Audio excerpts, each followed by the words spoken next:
This episode of the podcast is brought to you by HRH Combat Arms. They can turn your vision into reality. They specialize in gunsmithing and Cerakoting. Your Cerakote specialist is Air Force veteran and retired police sergeant Paul Ware, a.k.a. the Sarge. He can Cerakote your firearms, auto parts, tools, even your sports equipment.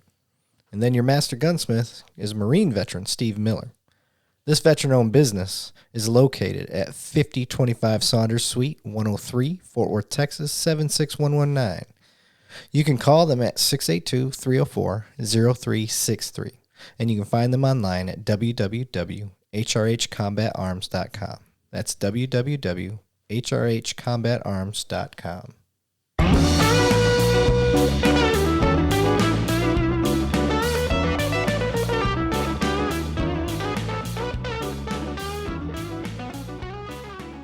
All right, welcome back. Two Cops, One Donut. I am your host, Eric Levine. I got my co-pilot with me, Chato Zentino. Hola. What's up, por favor? What's up, Barosip? I think por favor means please, but Yeah. But I'll just let it slide and just roll with it. thank you. Thank you. That's got you. when I'm in the streets trying to speak that Yep. Espanol, I just look at him like, ¿Qué? ¿Y tú? He didn't mean that. Yeah. I'll translate for you. Yeah. Alto. Yeah. Pistola. Trucka. Anyway, I asked for feedback. I said, what episodes do you guys want to see? And we got a lot of feedback. Top ones were PTSD, widowers from fallen officers, and health and fitness with officers. Well, little did people know, I already was trying to line up health and fitness because I too agree with you. I think that is very important. And I got the fitness and health and nutrition expert from one of the top 15 departments in the nation Right on. to come on the show, and she is with us. Her name is Roxanne Farron. How are you, ma'am? I'm good. How are you? Good. I'm glad we made this work finally. I know. I begged her to get on here. She's like, okay, I'll get on there, and then she's like, well, when am I going to be on? Like, I think she saw me Hey, enough at the academy. I'm a schedule person. yeah, she's Let's like, do this. yeah. And I was like, all right, well, I got like 7 people scheduled, so I got to get you in there somewhere. So, Yeah. and I finally got everybody knocked out. You are actually the last scheduled person I have for a while right now. Saving the best. Yeah, we're Best ahead for of last. schedule. That's awesome. Yeah, so It's going really well. I've been watching it. Very impressed. I have got episodes scheduled to release all the way through the first week of September. Man, that's great. So we're ahead. She finally caved in because she saw me enough at the academy. So she was like, True. Yeah. I was like, dude, Yeah. So, just do it. so fine. I got some feedback from some friends, some critiques and stuff. And one of them was, hey, it's a long podcast. And the beauty of podcasts is you can choose like how far you want to listen. You can skip forward, go backwards, do whatever you want, Yeah. right? So he gave me a suggestion. I think it was a really good idea. He said, hey, how about at the beginning you kind of give people an overview of what you're going to talk about? Right on. Because most of the time we just go off the top of the head. I don't really have it scheduled. But I do have like a rough outline that I want to go over. You're a fitness person. So if you're tuning in and you want to decide how long you want to listen to this, we're going to talk about Roxanne. We're going to talk about how she got into police work real quick, her military time. She did a little military time. And then we're going to jump into her expertise when it comes to fitness, health, safety as far as nutrition and mental health and stuff like that. And she's also a rep for Safariland. Are we allowed to talk about that? Sure. Okay, good. Defense technologies. Defense technologies. My bad. So she does women's control tactics in a sense. So and does private courses, big courses. I've been in there when she's had like 600 women yelling at the top of their lungs. Like, get back! What's going on? Sounds like my house. What's going on? What's going on? Getting So yelled I'm at. used to it. So if that is what you're interested in and you want to tune in, now you know you can, if it's a 2.5 hour long podcast, you can try to test it and jump forward and figure out where you Like, want to be. and fast forward to the end, Yeah. and we're done. Yeah. Because most people, they want to hear, maybe they're just tuning in for the meat and potato section they want to hear about, and then they tune out. That's the beauty of podcasts. You don't hurt my feelings as long as you at least acknowledge that we're here. That's Play cool. the play, man. Yeah. Play. That's right. Always a play. That's right. So, well, Miss Farron, I have taken too much of the mic time already. So, first off, how long have you been an officer? Just hit 15 years. Dang. Yeah. 15 years as an officer, but you didn't start as an officer. No. Did you know you were going to be law enforcement? Actually, I was in the background process for fire because my job in the Air Force actually kind of worked more into fire than it did policing. But, Okay. So did you jump in the military right after high school? right after my one whole semester of college. Ah, It was one of those things where, Sounds like me. well, I can't afford this. Let's go. yeah. Yeah. Hey, that's part of the reason I joined. Yeah, I couldn't afford joined, college. and then they said, guess what? Desert Shield, see ya. Oh, dang. She's aging herself right now. Hey, I have no problem. I'm 50. I turned 50 last November. It's the best. Yeah? The best. Okay. Deal. Gives me 'Cause hope. Yeah, same. I have a younger husband. That's right. She does. She does. He's in gang? He is. Gang. Yeah, he's gang, an officer yeah, too. he's a Yeah. gang officer. That's right. Yeah. He's gangster. He's all about teaching too. He is. I like that about Yeah. him. He had come up with some gang identifier course Yeah. or something like that, which I am not the best at. I'm getting better just because of the side of town I work on. I tend to deal with a lot more gangs. I didn't realize I would, but yeah, he put on a great class. So look good for you. I Good know, for right? you. I'm so proud of him. You got kids, your mom? Yeah, I have a 28-year-old daughter and an 11-year-old son Dang. and a 4-year-old grandbaby. So I'm a grandma. Oh, I didn't know that. look at that. Well, Yeah, it's awesome. All right. Grandma Roxy pants. There you go. So Hey, great. you jump into the Air Force. Yeah, Okay. You jump in after a semester. You do how many years? 8 years. So you did 8 years. You deployed and see any combat as an Air Force person? No. Yeah. Not combat, but I was in the medical field. So Okay. So we deployed. We were bioengineering, so we did all the NBC training, All right. all the PTABs and the air and the water and all Gotcha. that. We were the yellow canaries The that when we nerds. fell over. Everybody ran. Everybody ran. Yeah. So, Mop gear. whatever. Yeah. Mop Mop gear. gear. Are you wearing it? Yes. Oh, well, that's a good thing because we're all dead. What's the worst one? Mop 4? Yeah. Is that what it was? That was Yeah. the worst one. Yeah. Right. So, Yeah. Zentina, if you're not familiar with mop gear, Okay. okay, I don't remember the acronym, I don't either anymore. but I hated it. So basically, what Yeah. you're doing is you're putting on 4 snowsuits over top of each other. Layers of charcoal. Yeah. And then you're putting on a mask that's got 2 big old Tape. filters. Yeah. And yeah, it is a a nightmare. And it seals in all your juices. And when you're in the desert, Yeah. Bet it smells amazing. Oh, so good. yeah. And you're lucky So if you get a new suit versus somebody that had just like you're replacing. So, You guys borrowing suits? Or? oh, yeah. Hey, we don't know. We don't ask. It just Yeah. gets issued. We're good. And then, regardless, if you feel like you got exposed, once that crap goes on, you take out this big pin that's got 3 to 4 to 5 needles in it, and you just jab yourself. Yeah. There you go. Atropine. I'm going to die. That's just how it's Why gonna not? be.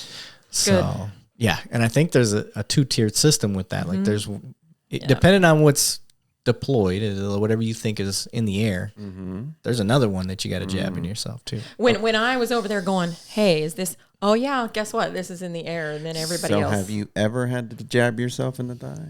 I haven't, but I have. So she probably never but gonna get not corona. No. It wasn't like it was a training. it was the training ones. Yeah. So it's it's the- saline. It's saline, Yeah. but it's terrible. It's sort of like getting Probably tasered just or as pepper bad. sprayed. It's just awful. So you got to watch those nerves. Yeah. You gotta do it. But all right, so you did your military time. You were bioengineering, I was. which is not law enforcement. No, law enforcement related. not at all. Medical, and we dealt a lot with the fire department because we did all of their respirator seal testing and stuff like that. So I dealt a lot with the fire, and one of my side jobs. Let me back up. My first 2 jobs ever. I worked at a donut shop. Sweet. I know, right? Down the street from my grandmother's. I lived with my grandmother, and Gold's Gym. Oh, nice. Oh, nice. So Okay, so you started getting your personal fitness. yeah, so bug. it's quite fitting that now I am a fitness coordinator for the police department. because I get my donuts Yeah. and my fitness all together. Nice. Yeah. You burn the so- calories. It's okay. Yeah, so Gold's Gym was really kind of where my love of fitness and teaching fitness kind of started. Okay. And then went into the Air Force. One of my side gigs for the Air Force was I was also the fitness coordinator on my base. So I was in charge of what we called the Chunky Chicken program. I'd probably be in that program. Hey, it's all right. I would work with you. But back then, we would do all the aerobics and Water and aerobics. jump around and whatever worked, The Air Force is a It different was bird. the Air Force, The yeah. Air Force so- is a different bird. Like we're no longer using the bikes. Remember Thank that God, because I had to help implement that cycle ergometry. It was awful. It was awful. They didn't do the bikes while I was in. I jumped in 06, but for a while, part of the bad. PT test was doing the bikes. And I get the science behind it. They were like, it's a heart rate thing. Yeah. We're just trying to get your heart rate to a certain level, which you can accomplish on a You had bike. to stay with the click. Yeah, but we both know that riding that bike it is was a going to joke. do nothing. Yeah, it was a joke. It was a joke. So, Sorry, Air Force. all right. Okay, I'm starting to see where the picture's Yeah. developing here. So, you got the fitness bug in the military, and you're doing some side gig with that at Gold's Gym. So fast forward, I was actually working at Hughley Fitness Center, All right. and a couple of my buddies were firemen. So I was looking at the fire service because I was fit, and they need women who could pass the test. So I was going through that process, but they were kind of on a standstill, and several of the people in my class were officers, Fort Worth officers. Oh, nice. Yeah, so they would come and take my test, and they were like, "Dang, don't turn left. Come over here and be a cop." And I was like, "Oh, all right," started looking at the retirement stuff. So I wasn't one of those people who, I wanted to be a cop my whole entire life. Yeah. But then I started looking at it, and I thought, oh, you know what? That's service.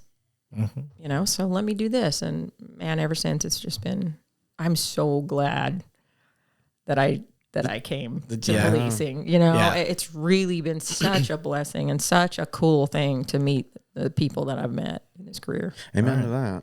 Yeah. Yeah. I mean, some people you can't unmeet. Well, that's true. But everybody has something to teach, Yeah. We all have something to offer. Okay. Yeah. good Like- or bad. Like if we're ever trapped in a plane on the hillside of like the Himalayan mountains, right? Where it's freezing cold. Sure. Okay. You're going to see where I'm going with Okay. Yeah. this. One of us is going to die, right? Yes. Somebody's got to be comfortable with cutting that body up. Yeah. Yeah. I'm okay with it. He's probably This guy. He's done it. What? Yeah. We're going to talk about it again. There's the reaction that we should have every time. Hold on. Is there still a Gold's Gym before Yeah. they start that? Yeah. Divert. Yeah. This dude used to cut bodies before he was a. What? Or did you go to like I was- morticians? no, What is it? I was- Mortician? Oh, Or no, mortician? no. It was tissue and organ donation. I thought I talked about this with you. It's like No. No. 'Cause He says that about- probably creeped me out a bit. Yeah. He says it about everybody. I thought I told you. No. You didn't tell me. I used to surgically recover human tissue Repo man. from Give me that liver. yes. So everything that I just sat through last week and with the MEs being there, Yeah. I was just like You're like, whatever. Yep. basically. Been there. Yeah. Let me show you what I got in my bag. I was just like on my phone. That's why you were in my office all the Yeah. time. Yeah. So yeah, a little backstory on Yeah, Zenteno. is great. He was an organ. Recovery Harvester. It's kind of cool. specialist. Yeah, Always got a black market job if you need it. Yep. You could probably move down to Mexico and make a lot of money, bro. God. Gross. Yeah. We're all built the same. Yeah. I woke up in this weird That become hotel, very easy. So tub full of ice. yeah. What happened? So I'm sorry, we got off track. No, here. yeah. So you went right, I did. and you jumped into the police world. Yeah. And so, walk me through your career. What did you start? You go. Yeah. Obviously, you went to patrol first. Yeah. Well, while I was in the academy, the guy who retired and I took his position, Jamie Johnson. Yeah. Old blue eyes. Yeah. Saw him this morning. Jamie. Man, that guy. Always working. Always, right? He's always pontificating. His favorite word too. So I told him in the academy, I said, "Hey, I just want to let you know I'm going to take your job when you retire."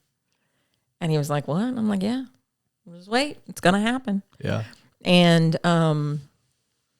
fast forward 15 years and here I am. I got it. So I worked pretty hard for it. But, I graduated the academy. When I went through the academy, Frito got hit. And so I had told myself I'm going to do a couple years in DWI because of that. So I went through my patrol phase. Then as soon as I was able to, I went to DWI. I didn't know you worked DWI. Yeah, I worked DWI for 2.5 years. Wow. And once I did that, I was like, okay, well, my husband and I had gotten married and then miraculously had another child. So, Hell yeah. things kind of had to change a little He's bit. young. His swimmers are strong. He is, right? I was like, hey, Like, young. how'd that happen? Let me just say, he's amazing. So... I love it. And then my family life changed. And so it was kind of like, okay, let me look and see if there was something. I loved patrol though. I got to go work it during the COVID thing. So, I forgot how much I loved it. But after that, I took an NPO gig. I realized that was not for me. And then I got a phone call and they said, hey, we've got a spot coming open at the academy. Can you come down? And I thought, well, yeah, all right. I can do that. And I put in for it and got it, was working in the back section with in-service. And then they asked me to come to the front with recruit training and worked there for a bit, went back to ATU. And then now that I've taken over this position, I'm back in RTU. So people are going to be wondering, what's ATU, what's RTU, what's yeah. all that stuff. So you went into the academy as an instructor for ATU at the beginning. Right. So explain what ATU is for people. ATU stands for Advanced Training Unit, and they are in charge of all of the in-service. Texas has TCOL, the Texas Commission on Law Enforcement, and at the time, I think it was TCLOS. Yeah. And so we're responsible for making sure all our officers meet their training hours.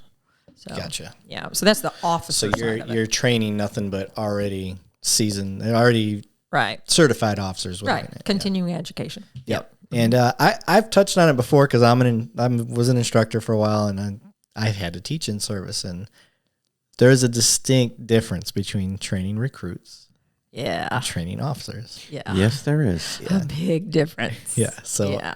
it is if you are one that gets rattled easily, teaching officers is not going to be your bag. Not your gig. So you know that one kid that was always causing trouble, the class clown, basically, You? besides me. So I was thinking about this the other day. I was like, man, it's a class full of class clowns. It is. Yeah. When you teach cops, really is. Just that one kid Yeah. back in high school or middle school that the teacher kind of was always talking to, yeah. Yeah. but she kind of low key liked him. She's like, man, let's keep this Yeah. interesting. But it's just It's frustrating. It can be very frustrating because you're just like, man, listen, I just got to get through this class. Just let me teach this class, right? Or just sign the roster for goodness sake. Let me get out of here. Yeah. Or show up on time.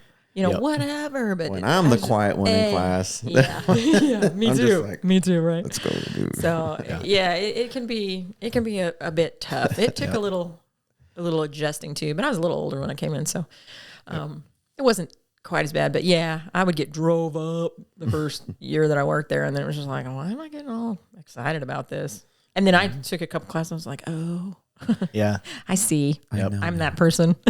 And when you, like I said, when you start teaching, your perspective Yeah. flips real quick. Yep. You start realizing like, oh my God, there's a lot of work that goes into a class in general. Right. And if you're emotionally invested in the class and people aren't taking you serious, Right. that's the worst. And that's where I fell into it a lot Yeah. because I had some classes that You're like, I really believed in and really Sure. loved. And most of the time, and I'll give credit at least to when I've taught, if you're really passionate about what you're teaching, it comes across, and the people you're teaching are It with does. you. Yeah, yeah. You'll And, have one or two that might, just be taking it for the hours, but Yeah. a lot of times, I mean, if you're the instructor that really is invested Yep. in, you don't have a problem keeping their attention. Yep. And when I went through the police academy, Roxanne was a teacher there. And by far, one of the best instructors we had, and that was Thanks. one of the reasons we were learning traffic code. Ugh. And the guy that was teaching traffic code couldn't make it one of the days. So we started off with him, and he's a good friend of mine now, Dana, if you're listening. But he was so dry. And it was because it was a topic he wasn't interested in. Yeah. Nobody's interested in. And he was dry. Like, he wasn't enthused, you know? Yeah. So you just couldn't get into it. And Roxanne came in, and her whole motto was like, F this. We're going to make this interesting. I don't care what we do. And she did. And after that, she did teach some classes later on. But I remember specifically thinking, I'm like, that's a way to teach. Like, if you can have that energy Yeah. and have fun with no matter what you're teaching, even if you know it's going to be boring, like, she figured it out and made it her own, which was cool. And then, oh God, we wrote great reviews about you too. Because if you're ever interested, other officers out there, if you're ever listening and wondering like how to structure a course, like, there's great templates. I love the way TCOL teaches you to set up a course, but there is a critique at the end of every class, and good, bad, indifferent, doesn't matter. Give the officers options to get feedback. It's a feedback sheet. So no matter what class you put on, give a feedback sheet. Take it serious as an instructor. I would say 3, maybe 4 out of 10 pieces of paper are going to have some good, serious notes, whether it's stuff you've heard over and over or whatever. But you're going to get some decent feedback. A lot of them are just going to be, you know, yes, no, thanks. NA, yeah. And don't take that as a sign that you're not doing well. They're not critiquing you, and they just don't want to take the time to praise you. So that's all. And but I do think the critique things were a really good idea. I will say that traffic was the only test I didn't care to review. And I don't get in trouble for saying that 5% of, I probably used only like 5% of the traffic code is so extensive. Yeah. And so, oh my God. I was just like, oh, I passed. Here. I don't care to review. Yeah. I was just glad the thing is, though, with TCOL, I mean, I'm sure it's, you know, and I've traveled the country with Safariland, and, you know, whether it's post or its own individual state, it's, you know, it's based on, I know here in Texas, it's based on any peace officer. So you as a municipal police officer may not ever use half of it. But you still got to know it to pass the test. But if you go out and be DPS, right, you're going to need a lot of that, like the commercial vehicle, unless you get specialized. stuff, So. And I think what the whole popcorn reading, that how it was just like, oh, that's terrible. When you're just at you read and then you read and then you read. There was a huge portion of traffic that I didn't even look at. So when I saw that I passed, I'm like, yeah. Thank you. Like, I'm done. Yeah.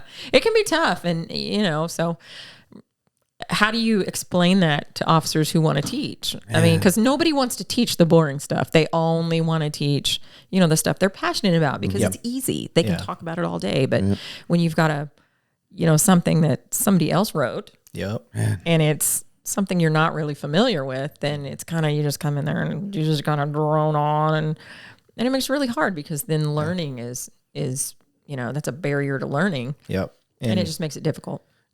George Lopez, he gave me the advice one time. He goes, when I was trying to get down to the academy, he was like, if you want to get down here and prove that you belong down here, teach classes that you don't like. Yep.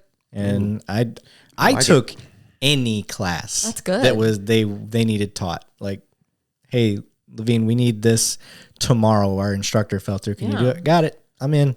So how hard was it to come in and teach something that somebody gave you as opposed to something you had to write? Right.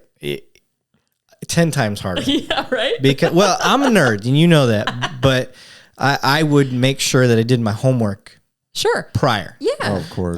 Best I could. A lot of people don't. They get in there and they just read the screen. So I would get the PowerPoint or whatever it is, the material, and I would go over it, and I'm like, all right.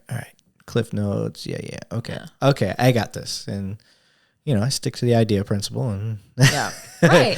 Well, you know, and it works. It's great. Matter of fact, one of the things that I was real, that I tried to do a lot when I was assigned to the academy, but I didn't have this fitness coordinator position, was to teach classes that I could use for my resume for that. Oh, okay. So, and of course, I can talk fitness all day. I mean, my gosh, I'm 50 now and I started when I was 17. So I've been in the fitness industry since then, and I've seen every fad that comes through. I worked for CrossFit for a short time, helping teach the gymnastics certifications. I mean, my gosh, I don't know if you know much about CrossFit, but when I got my level 1, Greg Glassman and Rob Wolf taught. Okay. So, Yeah. I mean, Yeah. the main guy, Yep. they taught my level 1. I worked over at GSX here in Fort Worth with Jeff Tucker, and then I started going with him to do the gymnastics cert. So having that, that kind of background, I would try to slide that in. Hey, let me teach this. Hey, let me teach that. Yeah. And, so then I started writing courses for it. When I became the lead advanced instructor and started teaching others how to teach, I started being able to do that kind of stuff. So that was nice. And, I did that fitness and wellness class for in-service one year, and it became so popular that we had to add like 8 more. And that's when it really kind of sunk into me that, man, officers want this information. Yep. They want to know how to do it. And you kind of step back because you think, well, they've been through the academy. They know how to work out, yeah. but that depending, was probably the only time that they've actually, right. yeah. And depending on who your lead instructor was, typically we teach to what they prefer. So if you've got somebody who loves to run 6, 7, 8 miles a day, you're going to lose somebody like me. I mean, my t-shirt says running sucks for a reason. I hate running. So, but it's a necessity in some aspects. So, when they get out of I've talked to people that haven't worked out a day since they got out of the academy because they were just beaten into the ground. Yeah. And I think that happens not just here, but it happens everywhere. I talk to people outside of here, and oh my gosh, there are departments that have no physical training at all. I mean, and I hope we get to touch on that a little bit later, but it amazes me that, they want the knowledge. Yeah. They want it. Oh, for sure. And when they get it, even if it wasn't something they wanted, and they start learning about, like, one of my favorite things in the fitness class is when we start talking about the mental health aspect of working midnights when you first become an officer, and the cortisol levels go up, and when you're at work, you're at like this hypervigilant state, and everything's awesome, and you talk to your boys, and you're at work, and you're like, what's up? And then you get home, and you are a vegetable. Yeah. And then your home life just kind of starts to collapse. And you don't realize it. Like, if no one makes you aware of that, that is not an easy thing to pick up on. Like, you don't understand why. It's really not. And I think, especially now, since we're really just starting to dig into them. I think people are starting to recognize the issues with mental health with officers. And I don't want to say it's an easy fix, but there are easy things that we could implement all over departments and make it, and help the officers. But we're so busy, with the knowledge base. Here, learn this, sit in a classroom, learn that. 21st century policing kind of started that. So glad I didn't have to work midnights. 6 weeks, and I was midnights is tough, man. I can't. I'm too wreaks havoc on your hormones. I loved it. too old for it. I loved it because I didn't know better. I worked it for 10 years. I Yeah. tried to switch over. Yep. And I You're gave a it young whippersnapper. I gave it like 2 or 3 months, and I didn't get adjusted to it, and I went back. I was like, and obviously nobody was fighting me to Right. stay on midnight. So Right. I have a few Yeah. classmates that are still working midnights and then My husband. managed to, and dude, they're tip top shape, probably better than what they Yeah. left from the account. I was like, how are you? But doing that's what I learned is you have to put your fitness Yeah. first, even more so when you work midnights. And so Yeah. I had they're killing it. I had a regiment of wake up, work You out. had a plan. And I ate I brought my own food because I learned, there ain't nothing to eat at midnight that's good for you. Hey. So Well, my husband and I have been on opposite shifts since my son was born. that's why you guys are still together.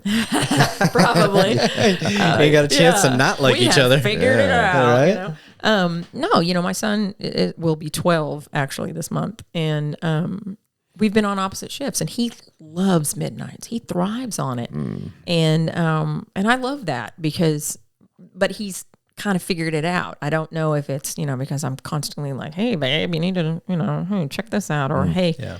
you know what, you're starting to get a little work heavy. Let's dial it back a bit. And, it's same thing with me. I know I work at the academy, but I would just wear it and bring it home, the stress. And Yeah. And so They're we policing each other. Yeah. Oh, I see what you did there. Funny we really did. But I think it's because I've been in the fitness industry for so long, I know how to recognize that kind of stuff. And I know that they kind of go hand in hand. All right. So, and a lot of people don't. They don't have that training in self-regulation. We get training in everything else. Man, I can go on a tangent about this. I have this real issue with, and I can say this not just with our department, but it's everywhere. It's not just a singular place. It's all over the country. We'll give you all these tools. I'll give you a taser and pepper spray and a firearm, and DT and whatever. And we give you all this training in the tools that are given to you. We give you classes on emotional intelligence. We give you classes on procedural justice. We give you classes on de-escalation and pick the next buzzword. We're going to give you classes on it, right?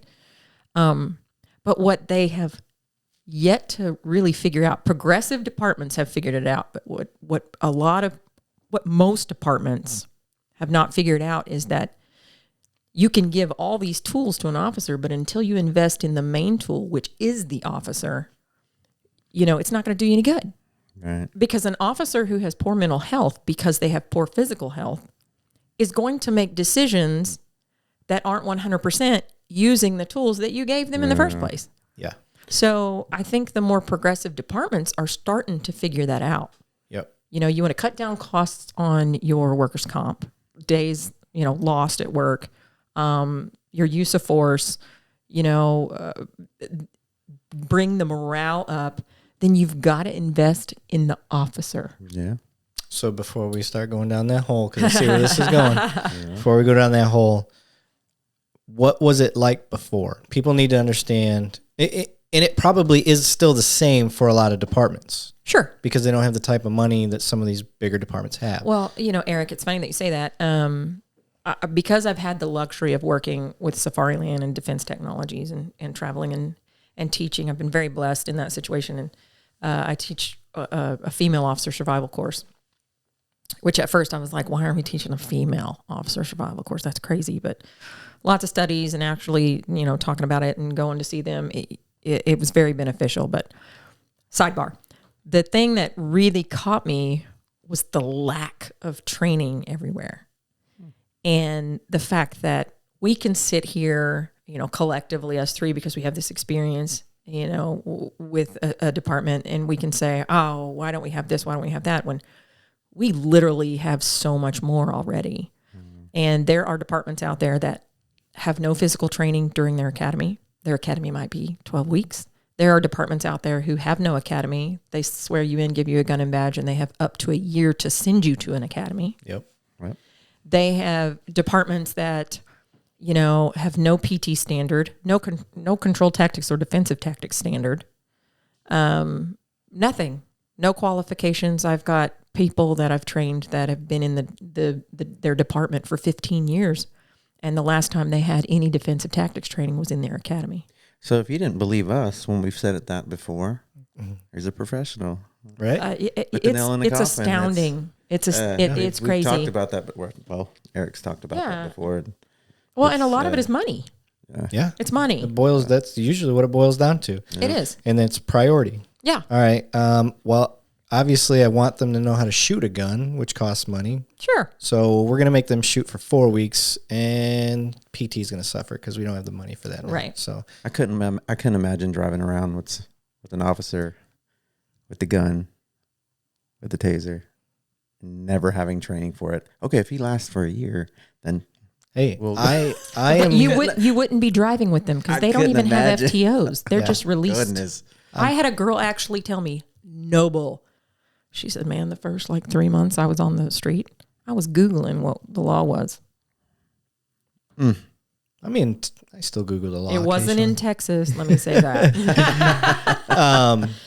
It's one of those things where, depending on the money, and this is from my personal experience, I've seen this, you'll get officers that go out in the field because they were an MP, and Right. they'll get this abbreviated, in military police, they'll get this abbreviated academy, a 12-week academy. And I'm sorry, I mean, I've been in security forces for the Air Force, for 12 something years now, and it's not that does not train you to be a civilian police officer. It helps. It doesn't It gives you a translate. head start, but it's not the same job. Right. So, and that may hurt some feelings out there in the security forces world. I'm sorry, but I've got the benefit of being able to see both sides. So it's not the same. It's a good head start. It gives you your foot in the door. You're going to do better than most, but it's not the same.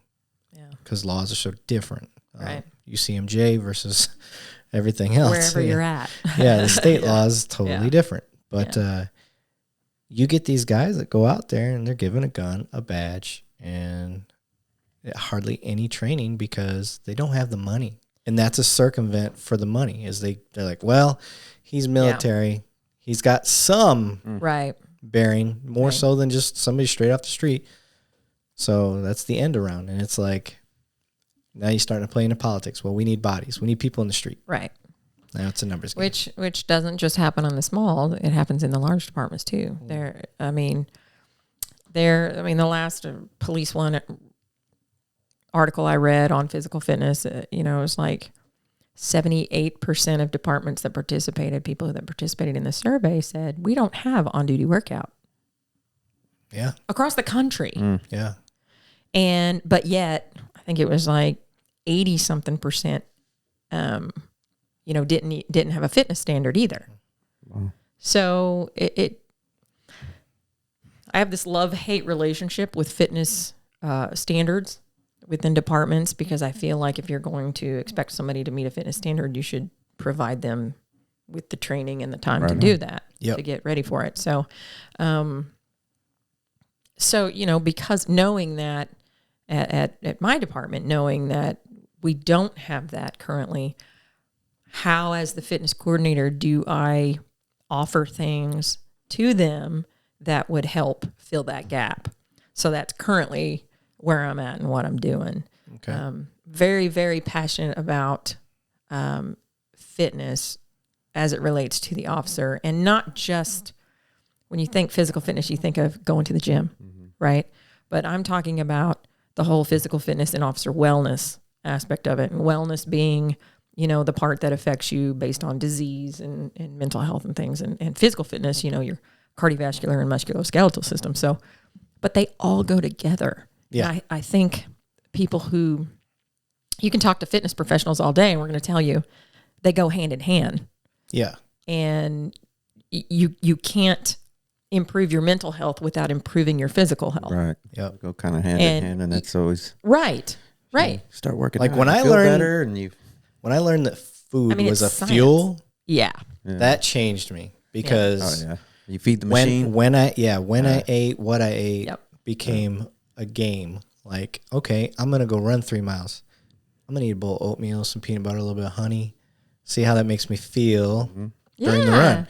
And I'd change the timing of it. I'd be like, all right, I ate it and then I went and ran. It didn't really hit me as quick as I thought it was going to. Right. Because then I felt sluggish because I had a bowl full of oatmeal. Oats. And then I was like, all right, I'm going to eat 45 minutes before I go run, Yeah. or a half hour before I go run. And Well, and that's really, up to the individual too. I mean, Yeah. it's how you process it. yeah, And I use the whole visual of, you think of a pro racer, a pro race car driver, and they have this amazing vehicle and they put hundreds and thousands of dollars into these vehicles, the best tires, the best crew, the best parts, put oil in it and all this other stuff. But if your life was on the line and you had to win this race using this amazing piece of machinery, and you put crappy gas into it, Yeah. how far is that going to get you? yeah, And that's what happens. If you don't change the oil in your car, what happens? It breaks down. If you don't take care of your body, it's going to break down. yeah. And policing, just as in general, breaks your body down. Is it? I've always said you can't out work out a bad diet. Ooh, that's true. Can't. Yeah. I've literally worked with Testament clients. to Yeah. that. You have to change the way you eat. I run all day long, 6-7 miles, and eat whatever. Yeah. I'm just Yeah. plateaued. Just, Yeah. Yep. You can't. And I've always said that. So I mean, I've trained clients and never set foot into a gym, and they've lost 20, 30 pounds. Yeah. Changed their entire A1C and sugar and everything else. Yep. And we didn't even touch the gym. So, but then I've got people that won't control their diet and they work out 3, 4, 5 times a day and they're killing not themselves seeing, in the gym. yeah, they're not seeing any results. I'm like, hey, what are you putting in your mouth? And they're like, Yep. oh, it's a big deal. But I think a lot of it is knowledge, Yeah. Yep. So, with your position now, you step in and obviously let's go top one. The trend across the nation with law enforcement is PT is a back burner. right. And not only is it a back burner, it's not taught properly. It's an expectation. Yeah. And it's looked at as, like you said, it's just a gym thing. It's just, it's not looked at as the holy trinity of things. You got physical, mental, and then nutrition, right? Yeah. I mean, that's Yeah. just me talking. I'm not an expert, but that's the none way of I those look tools and none of those classes count if you are not functioning correctly. Right. Right. So you see this type of problem, you step in, and so for people that aren't in the police world and they see these stereotypical donut eating Sure. fat body cops, how do you fight that stigma? What are you doing now to start trying to show the world, like, look, this is the new wave and this is the direction we're heading? Okay. So officer presence is obviously an important thing. Okay. But it's not everything. I think it's more, we need to get away from just thinking of physical fitness as how an officer looks. It needs to be how an officer performs. Functional fitness, to me, I don't know, maybe about 15, 16 years ago, it just kind of clicked where it was like, man, that's what people need. They need functional fitness. That's why I like kettlebells. Yeah, Yeah. But functional fitness is just that. It means you're functional to do the things that you love or need to do. Yeah. And you can go into the gym every day and bench press all day, and it doesn't mean you can scratch your back. Yeah. Or wipe your butt. Right? Novak. And does, I didn't Saw say him today. but let's put that into policing. The citizens expect us to be a certain thing. They expect us to perform a certain way. And our administration expects us to perform a certain way. Our loved ones expect us to perform a certain way. And so it's kind of always been put on the officer. Hey, I need you to figure it out, officer. I need you to do this. Why aren't you doing this? Mm-hmm. And a lot of times it's like, okay, well, if you assumed that we didn't know about procedural justice, what do? You put us in a class. Mm-hmm. If we don't know about whatever, what do? You put us in a class. But if an officer doesn't have good fitness, or if they're having a health issue that nobody's addressing, and it's affecting their work, nobody looks at that. It becomes punitive. Right. Officer, you did this. You're expected to hold this standard. You feel You're like expected to. you feel like it's an assumption that, they did well enough to get in and graduate. They should already kind of know. Yeah, I really believe it is. Because And- I don't know. Because if you didn't work out before the academy, but you did for those 2-3 months just to get through. Yeah. Once you graduate, you're going to go back to what Yeah. Yeah. Well, and even if you do know, I've known a lot of officers that were fit and, but their life changed. Something happened in their life changed, or they went to midnights, or they had kids, or, something happened and now things are different and they're not quite sure how to handle the difference. So I think a lot of it is, we just don't put it, like you said before, as a priority. Mm-hmm. And, with us, we can put a fitness coordinator out there, but until, there's some teeth behind it and there's some people higher up backing these things, or the administration of all these departments making those decisions to make it important, then, you're just kind of on a hamster wheel. Yeah. Because the ones who want to work out will work out, and the ones who don't, and a lot of times they just get so far out. Far removed from working out. They don't know how to get back in. But you guys were offering, it was before the pandemic, pre-pandemic, like you guys were offering classes to come do. I think it was like 1 in the morning. Me. Yeah. So, that was me. I mean, it was by myself. The opportunities there. It's important. But you got to it's like I tell people, if you want change, you got to really want to change. Yeah. It can't just be somebody saying, hey, man, I think you would benefit. No, if they don't want to, they're not going to. No. You need somebody to champion the cause. That's a big part. When I was at our academy, and people have to understand, the department I work at is a little different. It's progressive. It's a progressive department. So we have the money, we have the luxury to test these waters out. The things that, like, whether it was a hypothesis or whatever, we figured it out and we know it to be true through firsthand knowledge. We did it. But when I was down there, we had a black belt in jiu-jitsu given free jiu-jitsu lessons. Still do. Still does. Free jiu-jitsu. And we had a SWAT sergeant that was doing the catch wrestling. Yep. We had a yoga person coming in. People doing I did it one day and that was it. That wasn't hot yoga. Not your thing. Not my thing. Like, it was bad. But I bet active recovery would be your thing. That's not my thing either. The light stretching.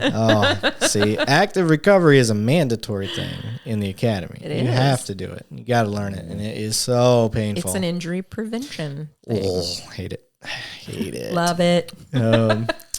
You do love it afterwards, but you hate it while you're doing it. And then you were doing your classes. You and another female officer were doing like programs. It wasn't just like, hey, here's how you do this today. Here's how you do that today. It was instructing, leading. It was here. We're going to start out at a basic level. Yeah. And we're going to build each week on everything. And it was regimented. Yeah. Yes. And this is where the proof is in the pudding. If you're wondering like, I don't know if people will do that. Look, they all want to do it. Yeah. Because the classes that she put on, the classes that the other girl put on were big. There were a lot of people participating. Yeah. There are some days you have where not many people can make it. And that's like anything else. But you keep the program going and they know where they need to be for the next class, and they may struggle a little bit if they skipped a couple, but this was like a legit deal. Like it wasn't just, hey guys, let's come work out. No, they were being tracked, if I recall. Like you guys were tracking, weighed, measured, pictures. Yeah, it was like the whole, and we gave free. Them, for free. Yeah, I mean, and if I was training somebody outside of here, that would easily. That's like a $500 a month or $400 for 3 months. The one I was doing was a 6-week program. So at the beginning and the end, we were doing body fat nutrition, things like that, and figuring their numbers and helping. My big thing was I didn't just want to have them something to follow. I wanted them to be a part of it and learn. Right. So I was teaching them, this is how you do this, and this is how you do that, and this is how you build a program. And man, they ran with it. We had one guy, Charlie Combs. Hey, Charlie, if you're listening. He lost like 32 pounds. Yeah.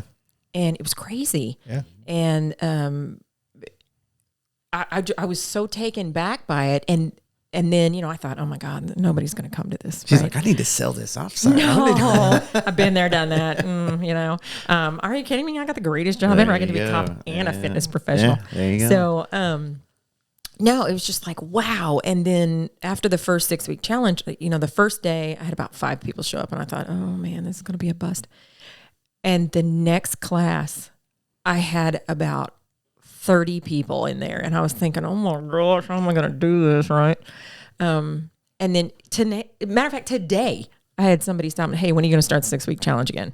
There you go. And I was like, as soon as we get done with our annual fitness testing, I have plans to start it again. But I was just shocked how much they wanted.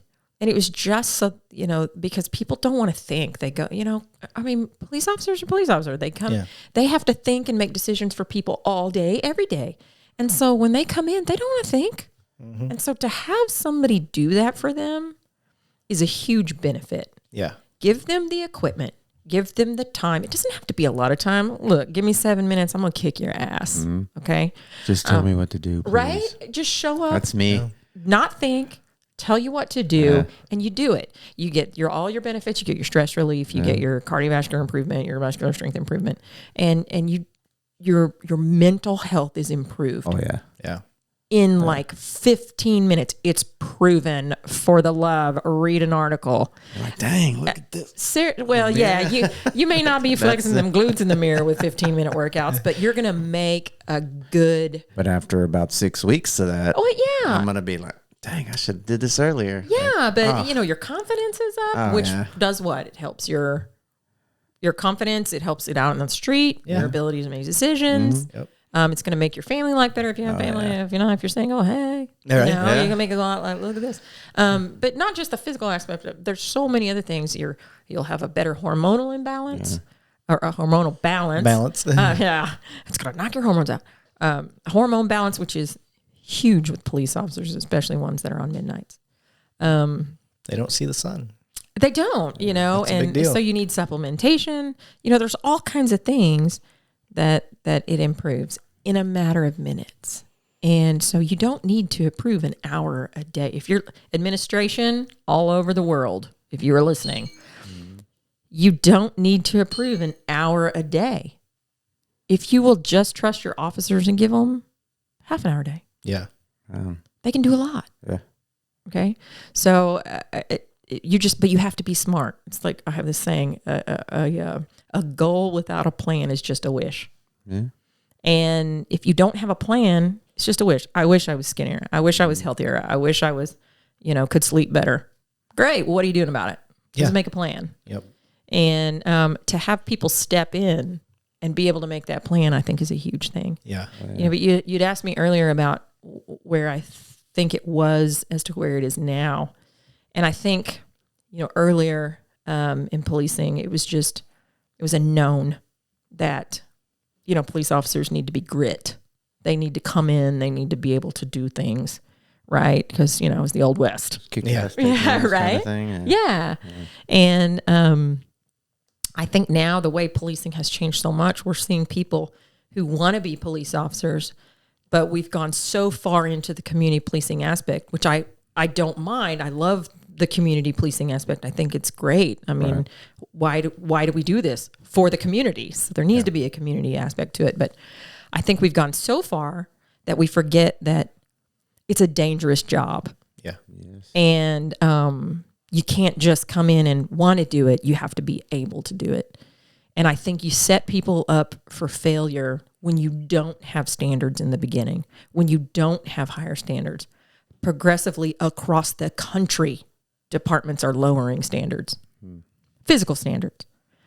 And a lot of that is because generational, I think.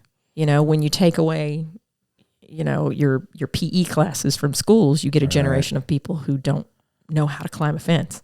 Yeah. You would be amazed. One of the aspects that of our PAT that we use for our entrance exam is climbing a fence. You'd be amazed at how many people can't climb a fence. They get up on it and they freeze because they've never had to do it. And in the old school me, I'm like, just get up over the fence, fling your leg up over, and they just look at me like, I'm like, have you ever climbed a fence? They're like, nope. I'm like, oh dear. You've never run from the cops before? What kind of childhood did you have? Right? Come on. So it kind of blows my mind, but at the same time, I'm like, oh, I get it. You know? So, in an effort to put more butts in seats, or to get people to apply, because right now it's tough. People don't want to be police officers like they used to, And in an effort to do that, we lower the standards. But I think it's just you're setting people up.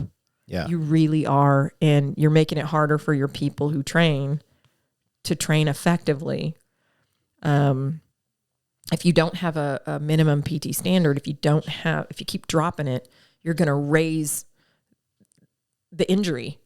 Yeah. Because a big thing with PT is injury prevention. Right. And so, what do you do? In my case, it's like, hey, build another PT program. Yep. Okay. So we've set it up now. It's even different from when you were there. It's very progressive in building. but it's almost like day one. We had a new class start today, Yeah, you did. and it was like, oh dear. I got my work cut out for Yeah. it, you know? I love I come in and I'm like, can you run 2 miles? And they're like, yeah, what's your time? 21 minutes or Yeah. 20 minutes, or I'm like, bullshit. Yeah. These guys right? did that to me. That Novak was like, how fast can you run? How fast can you run your mile? I was like, I'm the 8:30 mile. Let's see Bullshit. it. Let's see it. He walks up to me. He's like, can you really run 8?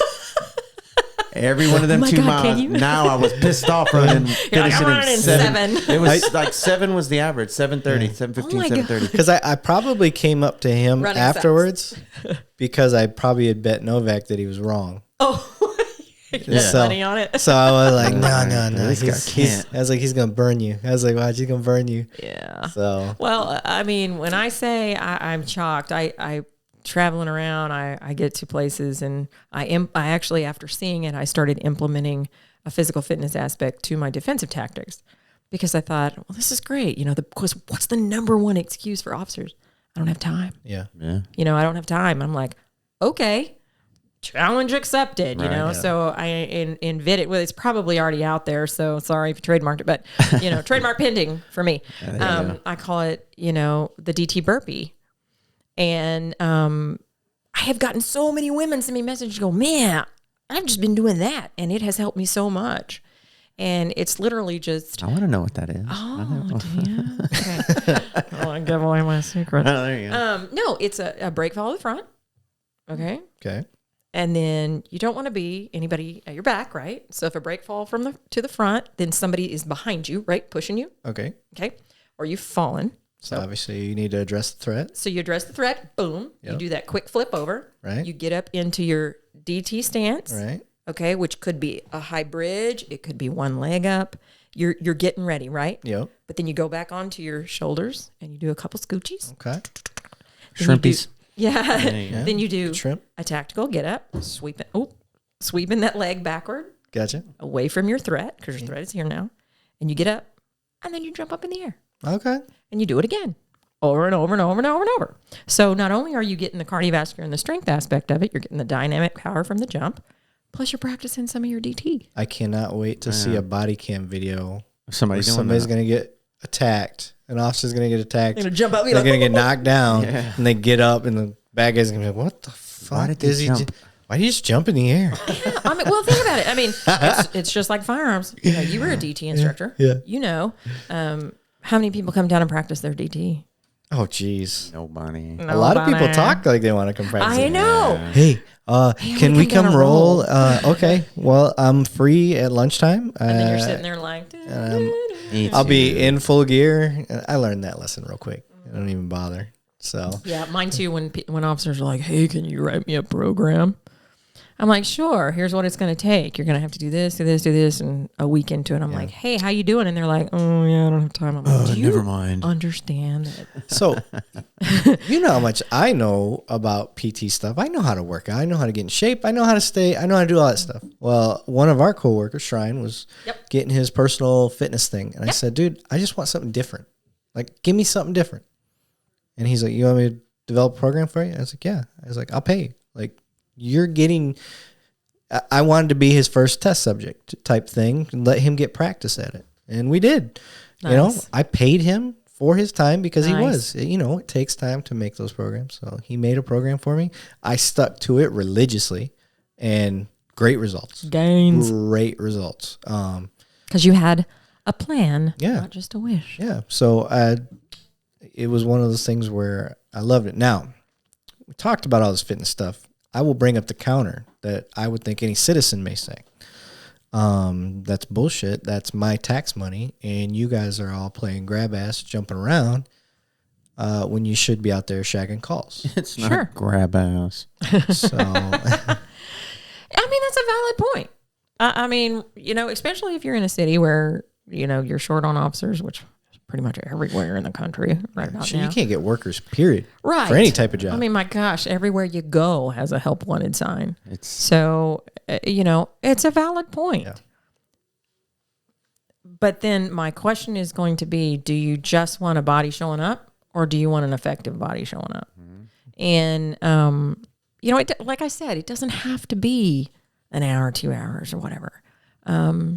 But hopefully the citizens would understand that I want somebody to come here who is of sound mind, who can handle whatever situation I put them in, you know, and if not, have the mental fortitude to call somebody to help, you know, and be able to handle whatever they need to handle, because that's our job, right? Is to go out and help them. When they call, we go.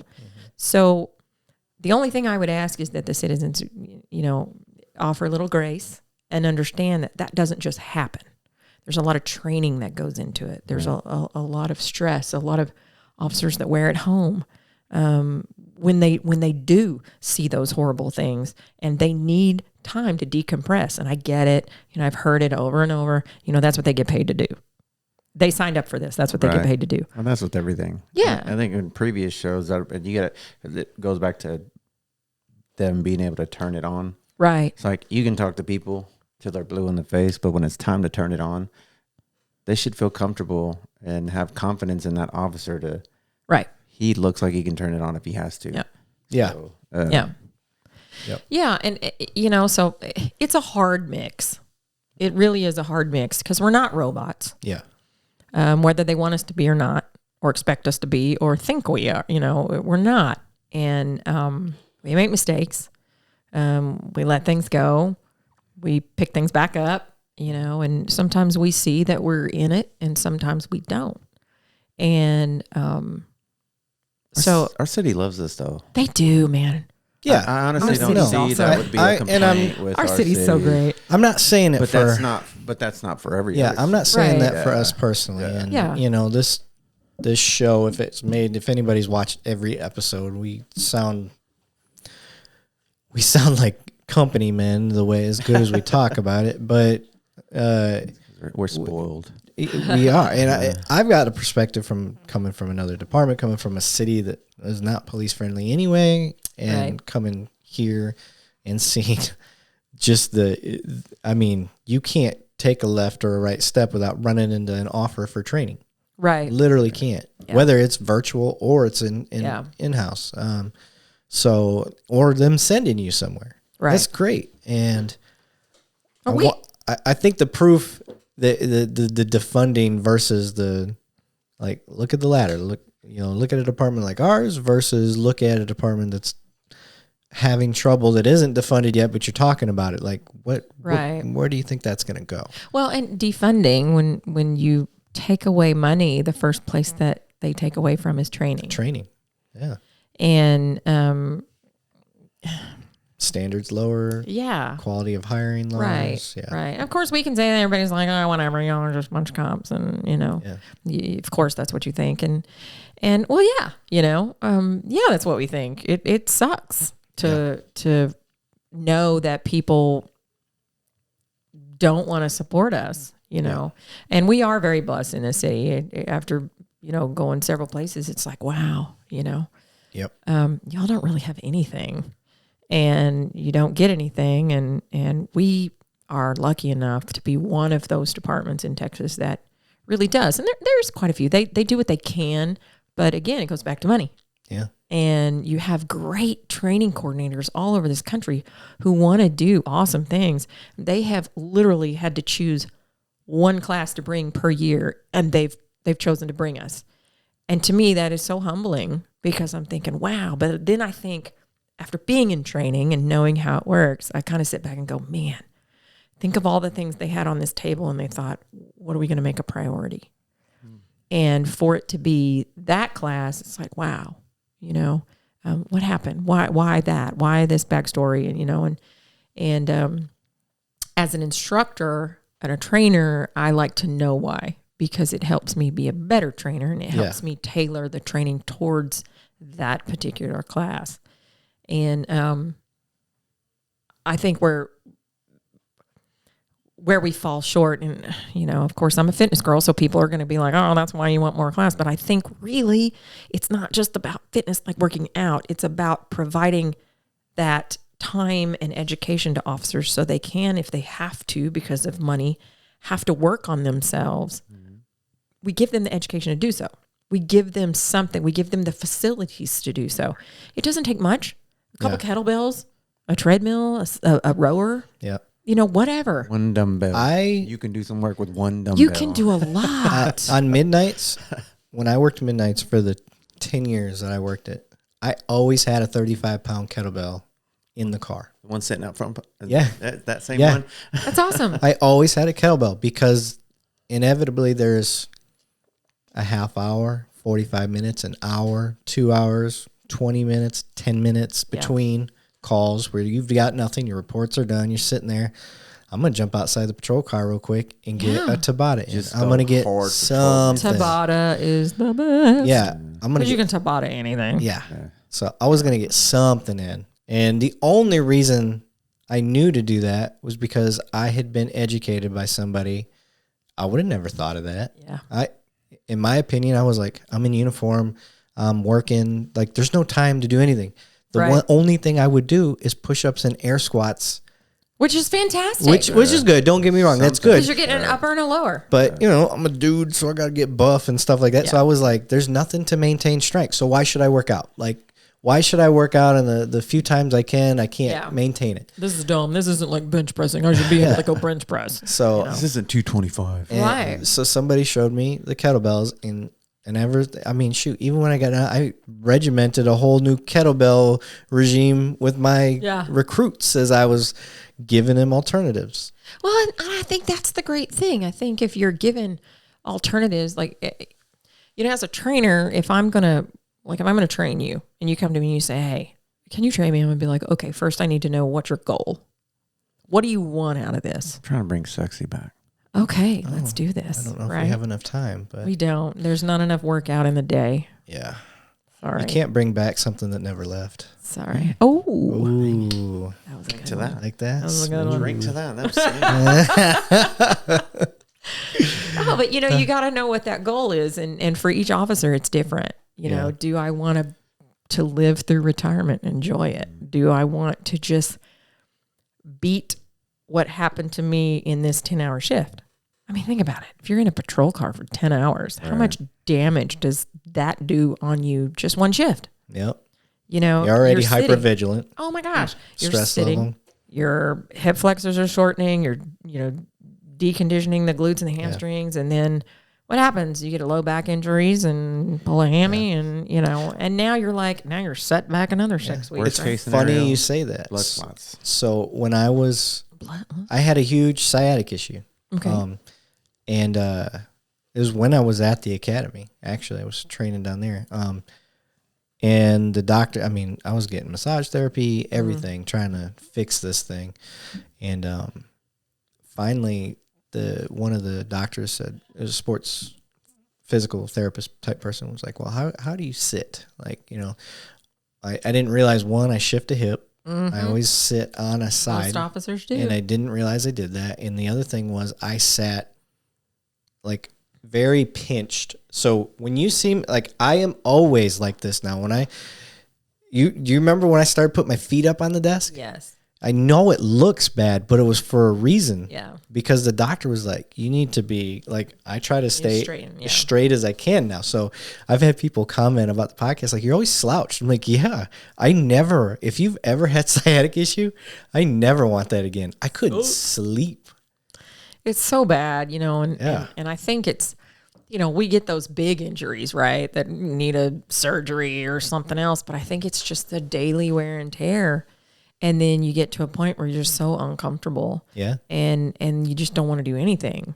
And so, let's make it a really bad situation. People start self-medicating. Yeah. And, officers are just trying to sleep. Alcohol, pharmaceuticals. Yeah. They're just trying to sleep, or they're just trying to relax, or they're trying to forget. Yep. And then we go into the whole PTS thing. And, we can talk to you all day, which is helpful. Don't get me wrong. We can send you to a psychiatrist. We can send you to a psychologist. We can get you the help, just talking to a counselor or whatever else. But it's proven science, that physical activity helps. Increases endorphins, Absolutely. changes your chemical makeup. It reduces, it reduces that stress level, so we can work in a better stress threshold. It's a much bigger stress threshold, so our reaction when we are out in the field is better. Yep. Our decision making is better. Everything is better, and it doesn't necessarily mean you have to go in and kill yourself in the gym for an hour. You could just do like what you did if you're in your patrol car. And get out every now and then and walk around the car, do some air squats, do do I something. liked playing. It was called Tops and Bottoms. You may have did that in the Air Force. It's not a sexual thing. Top of the hour. I didn't do that. Top of the hour, 10, 15, 20 push-ups. Bottom of the hour, 10, 15, 20 air squats. Top of the hour, 10, 15 push-ups. You just keep doing that. And we would do that in preparation for PT test. Your PT test is a couple months away. So we're like, all right, tops and bottoms for the next month. And we would do it. And it makes the shift go by really quick. Yeah. Because you won't believe how quick a half hour shows up when you Right, gotta do when you're something. like, I gotta do this. Yeah. Yep. Round Or you 3. you can start out slow, top of every hour. Yeah. Stuff like that. And one of the things I can attest to personally, you know me, I'm a glass half full guy. Mm-hmm. That's just how I am. I hit a funk when I got COVID.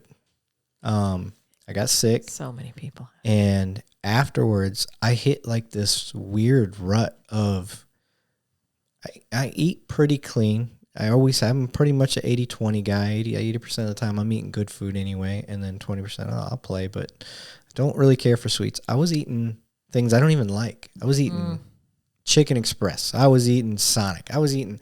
Was it out of convenience? No, I was hitting a depressive state. Ugh. I don't know where that came from. Very common, especially with COVID. But I will tell people that, like, look, I was one of those mindsets, like, I'm a healthy dude. Like, I don't need to worry about the depressive state stuff because I stay fit. Yeah. But I got sick, which kicked me out of the routine of staying fit. And then I don't know what happened to me chemically. Well, and that's the word right there. Yeah. It was a state of chemical depression. Yeah. And I see that a lot with officers. And a lot of it is because you can't control, for the most part, you can't control your hormone and the releasing, of whatever it is that you're getting a lot of. So, the body's not stupid. The body doesn't want to work. The body wants to take the easiest route. So once you get into that state, your body starts craving certain things, and then it's just this awful cycle that's hard to get out of. And to ask for help is really difficult. Yeah. And like with you being a super fit guy and you know what to do and you do this, to get into that, you really start questioning yourself. You really have to stay on top of it. Like, because you said, you're like, I reached out to a friend. on? Yeah. I reached out to Shrine. I goes, dude, Yeah. you know where I was at. I was like, I can't even bring myself to go to the gym. Like I'm bad right now. And then it's a mental game. And then Yeah. I said, here, I think I've always been I will tell you how I feel type guy. Like, cause I know it helps me. I don't care if it makes me look whatever the stigma is. Yeah. And I think that's why my wife and I have such a great relationship, for being in the police world, divorce rate's really high. We all know that. And, I've always told her about the tough calls. I've always told her about the bad days, the good days, whatever it is. I tell her if it's bugging me because I need it to go somewhere and I don't want to fall in that trap of only talking to other cops and not sharing your feelings with your spouse, and you end up taking it out on them. They take it out on you because you're not communicating. Right. So, but I reached out to, Siri keeps getting me. I reached out to Shrine. I was like, dude, I don't know what to do right now. I was like, I'm lost. And he's like, do this. Going to the gym it can create a chemical change. Let's play off of that. He goes, if it doesn't work, then obviously seek a medical professional type thing. Right. But he's like, just go and force yourself to go for a week straight. See if that helps. If it doesn't, go to the doctor. I was like, all right, good call. I'll do that. And I did. I didn't want to go. Yeah. Even when I was there, I was half-assing some stuff, and I was like, and then I forced myself through it, and I was like, all right, do the treadmill for 10 minutes and just don't be a baby. Go after it. Even though you don't want to. So I just made myself do all these things I didn't want to do. So 3 days into it, I still feel the same. I'm like, Like, this isn't working. This ain't working. You're stupid. But I was like, I didn't call him. I just said, you know what? I said 7 days, so damn it, I'm gonna do 7 days. So I did 7 days. Day 5, old me was not fully back, but the clouds were parting. Yeah. If that makes sense, the clouds were parting. So I knew right away, and one of the reasons I knew this was from a Buck Wheeler health and fitness class talking about creating the chemical change you need in your body. Yeah. And I could literally feel the chemical change happening. And it's kind of amazing how it happens. And I think a lot of people don't understand how much control they have over that. Mm-hmm. And, as police officers, we like to be in control, right? We kind of get out of our element when we're in a place that we don't have control. We don't know what to do, and then it's like, I don't want to ask anybody or tell anybody. Although I can say that the younger generation of officers really don't have a problem talking about their mental health. And I think older officers, or maybe that's just generalizing it, but there were generations that were just like suck it up generation. Oh, for sure. And what I have learned is that it's not them being a baby or, not sucking it up. It's just they're comfortable with talking about, hey, something's not right. It's a generational, cultural. Sure. Yeah, and I think for us to ignore that and to call them, suck it up, you need to do this, I think is a disservice to them. But going back, it's a control thing. And I think that's the best control we can have, is to have control over your own body and your own mindset. Mm-hmm. And, but I think you get into that cycle. Yep. And this is where we start talking about mental health. Yep. I mean, imagine if you were in a situation where your mental health was bad because you were suffering from PTS or something else. Yeah. And you didn't know how to self-talk that out. Yep. That's where the emotional intelligence side comes in. It really does, because you hear people saying, "Oh, I have conversations with myself all the time. I'm listening to myself." But are you talking to yourself? And that sounds crazy because it should be the same thing, but really, I tell people all the time that are in a funk, I'm like, have a conversation with yourself, not internally. Externally, yeah. Because when you're talking to yourself and telling yourself, why are you feeling this way? Well, I'm feeling like this. It sounds crazy. Yeah. But you're speaking the words and you are. It's a different perspective. Yeah, it really is. You're hearing it and you're talking yourself out of this. So I could tell you to go in and do 50,000 reps, of whatever, but none of that matters if you can't talk yourself into that situation. So when I say physical fitness and mental health go hand in hand, I believe it. Oh, it really does. It does. I am so passionate about that and trying to open people's eyes that these things go hand in hand. Yeah. And you can't have one without the other. Yeah. And but I'm still working and trying to find that way of presenting it, because it might mean something different to you and it might mean something different to you. And I just need that one ear to hear it. Yeah. And for it to click. And once it does, man, they get on it. And so with our recruits, that's one of the things that I've been really trying to work with is having that conversation with them. And what's going on? Yeah. And why isn't this working? Or you're deconditioning, or you're not doing as well. And it's usually they're just mentally tired. Yeah. And it's hard to get that physical going if your mental is not.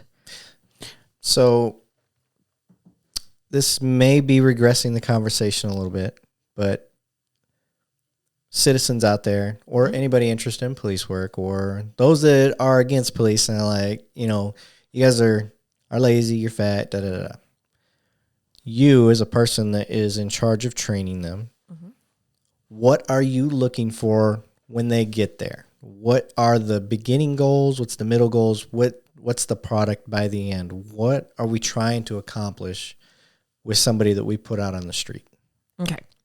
So just like the mental and the physical go hand in hand, the first thing I would say is you have to have a heart for service.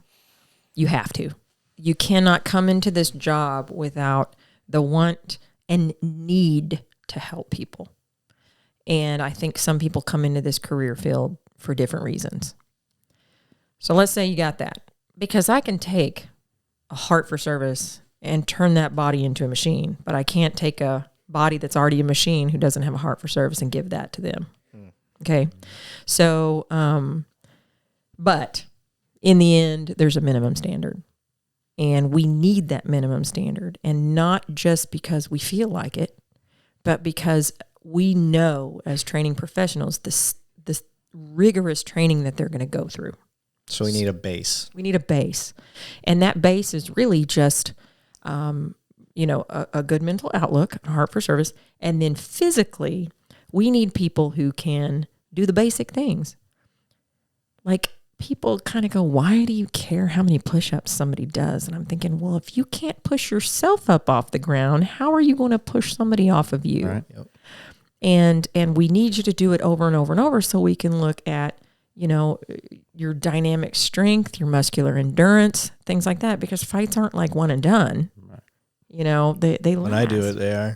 well, that's because you're bad. But you know what I mean? I think people get so wrapped up in TV shows that they think they know what we do. Yeah. But in reality, they probably don't actually know. And all the worst stuff is put out there on YouTube. Yeah, Always the worst stuff. That's It's like nobody's going to video the super mundane 10-hour shift that you of course not. help somebody's cat out of a tree, or you shown up because somebody was scared because they heard a noise and you're their hero and all that. Because that stuff doesn't make the news. No. Yep. They want to see the ridiculousness that happens. And I think that's where people kind of think this is what cops do.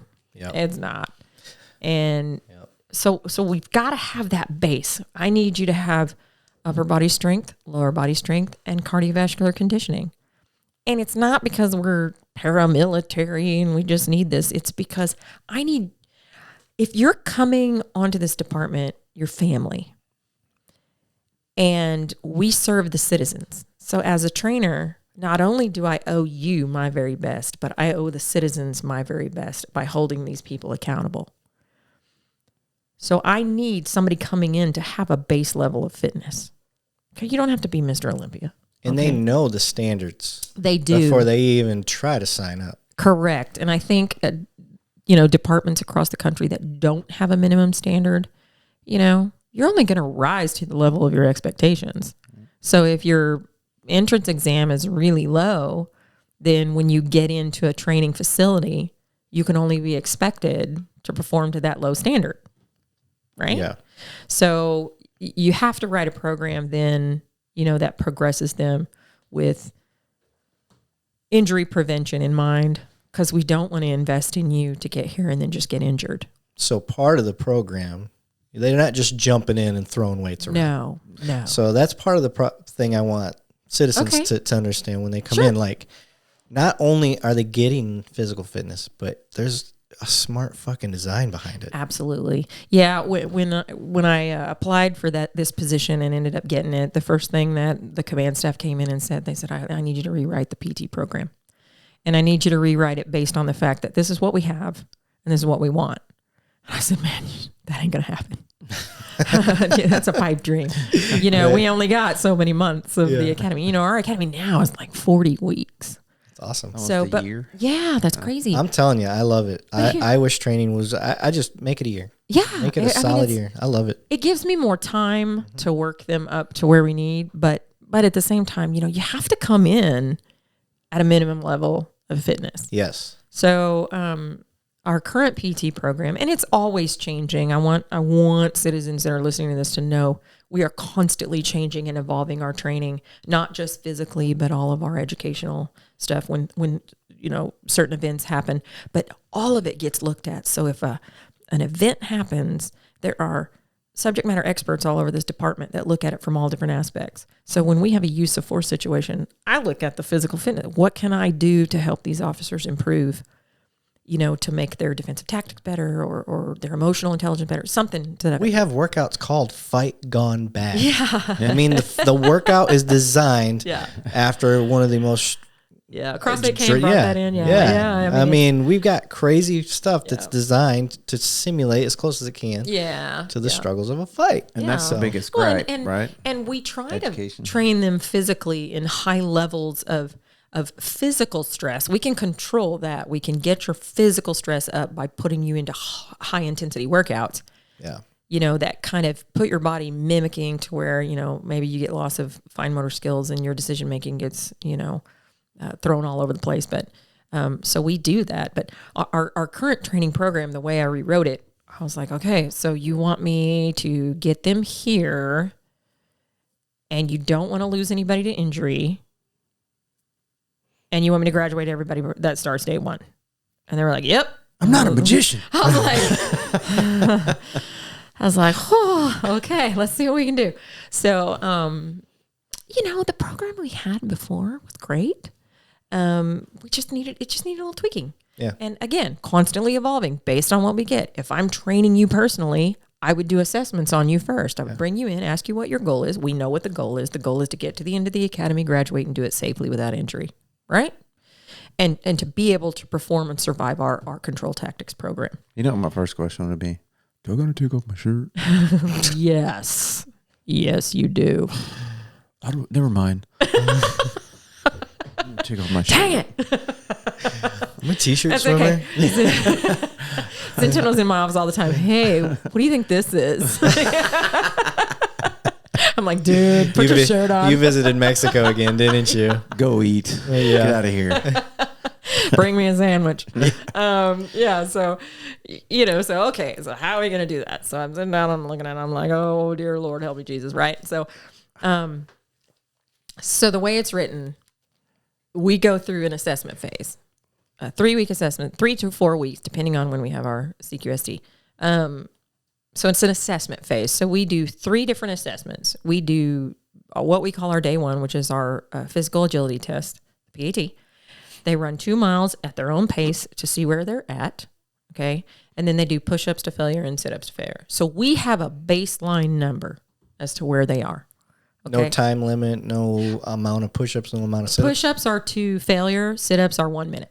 Okay. As many as you can do in 1 minute. And it's protocol. So we go through the protocol and show them exactly how we're doing it. So that way it's a fair across the board. They're not doing their own type of sit-ups. Right. There's- You know, this is how they look. How you're Yeah. gonna do it. Yeah, we're very specific on our protocol. And the PAT, they already know because they did the PAT to get into the academy. And you'd be amazed at how many people fail the PAT day one. And a lot of it is because their stress level is so high. Right.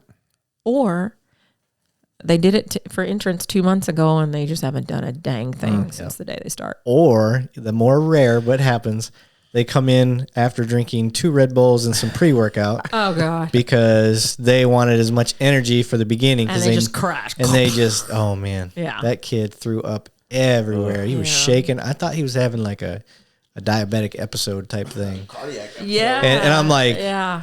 his heart's racing. One of our guys is checking his blood Blood pressure. sugar? Is not that the heart rate. Checking his heart rate. Jamie and Excuse me. the dude's just jacked up. He's like, "Are you having do you got any medical issues?" He's like, I'm all And then- hopped up on Mountain Dew. that's when somebody asked, Jesus. like, "What did you have for breakfast?" And he's like, 2 Red I did- Bulls and a BC powder. he's like, "I didn't eat because I didn't want to throw up." He's like, "Okay." Goodness. And I see Jamie's wheels I turning. can see that. Yeah. If you don't know, if you're Yeah. not educated. Right. you And I may- can see Jamie's wheels turning. And he's like, "Did you take anything? Did you have an energy drink?" He's like, "Yeah." He's like, "What'd you have?" He's like, "Well, I drank 2 Red Oh Bulls." God. Oh, your 'Cause heart's going to explode. That's scary. And he said he took a scoop of pre-workout. No, that's C2. if you guys are listening, if you guys really pay attention to any part of this show, don't do that. I it's terrible. I speak Water. from personal experience. I had a guy working in the tissue, an organ donation. Oh, dear. we Here go. we go. We Here played we minor go. league football, and he drank 2 monsters. Oh, the big old. Just 2 regular sized monsters, and he chased it with the 5-hour energy drink, and he toppled over, had a heart attack on the field. Wow. So Did he make it? No, he was laying in the medical examiner's office the next day Oh, okay. because we played on Saturdays. You were You harvesting. harvested somebody No, new? and he was still in his uniform. So we had a case the next day, and he was in that. You cut a buddy? No, You were a buddy cutter. buddy cutter. No, Wow. So Gross. don't do that. If you take anything away from the show, don't do that. Good night. That's your new nickname. Gary's the buddy cutter. Buddy cutter. Good night. I didn't know him personally. He's just That he's on changes opposite the team. whole. That's the whole new light on the Friday night lights. I feel like I Man. should scoot over. I know. No, it was to help other. You know who his favorite monster truck driver is? Gravedigger. And I bet who's your favorite pro wrestler? The Undertaker. I was in a funeral home, maybe funeral home business, maybe. But Oh, how we have gone astray. Remember This the conversation. Remember the Undertaker's creepy like manager, the pallbearer. He carried the urn around. Yes. he went by Percy Pringle at one time. Oh my God. Oh, did he? knows. Percy Pringle, Okay. and then he changed his name to something. I could be wrong though. God, what was his name when he was I'm seeing a morbid pattern. You know that guy. You know his name. His real because he name. went by. I swear it was Percy Pringle, like in the World Wrestling Federation. Somebody days. Google it quick. Yeah. Yeah. Anyway, we don't have a Jamie here, so Yeah. we're not totally JRE yet. So, but okay, I'm sorry. Yeah, we that's went okay. down a rabbit That's hole. all right. So- that's all right. So assessment. So the assessment, you Yes. you get them, you go through the test to figure out where they're at. Yep. So the first week we do the PAT and the run, the 2 mile and push-up sit-ups. Right. The second week we do a 2,000 meter row for time. We check heart rate immediately following the 2,000 meter row completion, and then 1 hour later to make sure that their heart rate reserve is functioning correctly and their heart rate is going down. If it doesn't, that's an indication then maybe we've got some other issues that we need to talk to them about. Yeah. So we're trying to be safe in that. One of my, I'm going to go on a little side trail here. Do it. The row machine, I'd never touched one until we got it at our own place. Yeah. Yeah. Good It is stuff. Same. When anybody asks me if I were to get one piece of equipment, what would you recommend? That's I always recommend the row machine. Oh, absolutely. Yep. It's such a great total body work. Yeah. It is the great equalizer. It will tell you. Now, I've heard, and I haven't done one yet, but I've been told that the alternative now is the assault bikes. Yeah, assault bikes are crazy, but to Oh, me, with the big wheel. yeah, yeah, you know, you're using the arms too. Oh yeah. That's right. They're horrible, but they're fantastic. Yeah. So It's a good bad. It really is. I mean, and you can kind of slow it down if you need to. It's just a matter of depending on where you're at or what, you know, how your body's functioning. If you're comfortable sitting on, if you got super tight hamstring and your back hurts, I'm not going to put you on a bike. I might put you on a rower, you know, but it's a great alternative. Great. Both of those are really kind of up there about the same. So what do you Total rank? body. What do you rank higher, row machine or the assault bike? What is your goal? Oh, And the question with the question. Are you talking caloric burn? Are you talking full body workout, I'd say the rower. rower. I do because you can alter if you learn how to row correctly. Most people row incorrectly, and so they row upper body, very upper body intensive. They pull. When really the rower is about 50-50 with legs and upper body. So Get that right. yeah. Then we'd be So good you're to go.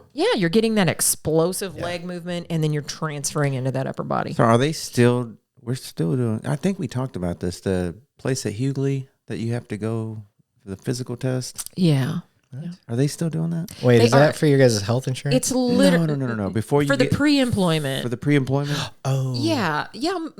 Actually, that's a state requirement. So we go to. Some of the guys I saw today on their first day were. It was Well, listen, hard. it's not a fitness test. Yeah. It's a health test. So checking your That's what- blood. it's for Yeah, general stuff like that. population. Yeah. And it's not anything specific, which I feel like it should be, but it's not anything specific. I just remember.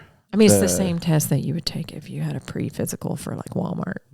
Okay, You know? Is Walmart going to put you on a treadmill like Well, they're that not going with to put you bunch on of a leads? stress test. yeah, that's That's just what a I was hard- referring to. That's Yeah, that's the only difference that you're going to do is that stress test. But it really, you know, it is what it is. yeah.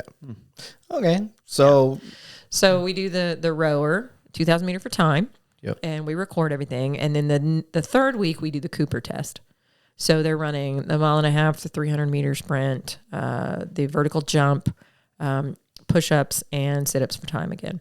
And we're recording all this. And the reason we're doing it is because all of them are indicators for performance. So there's a lot of people who can run. Man, they can run, but they don't have strength. There's a lot of people who are strong, but they have no cardiorespiratory fitness. You have people who will just push themselves and their heart rate will not come down after an hour. And we know that physically you're... He's not looking at me. Yeah, I was like, oh, really?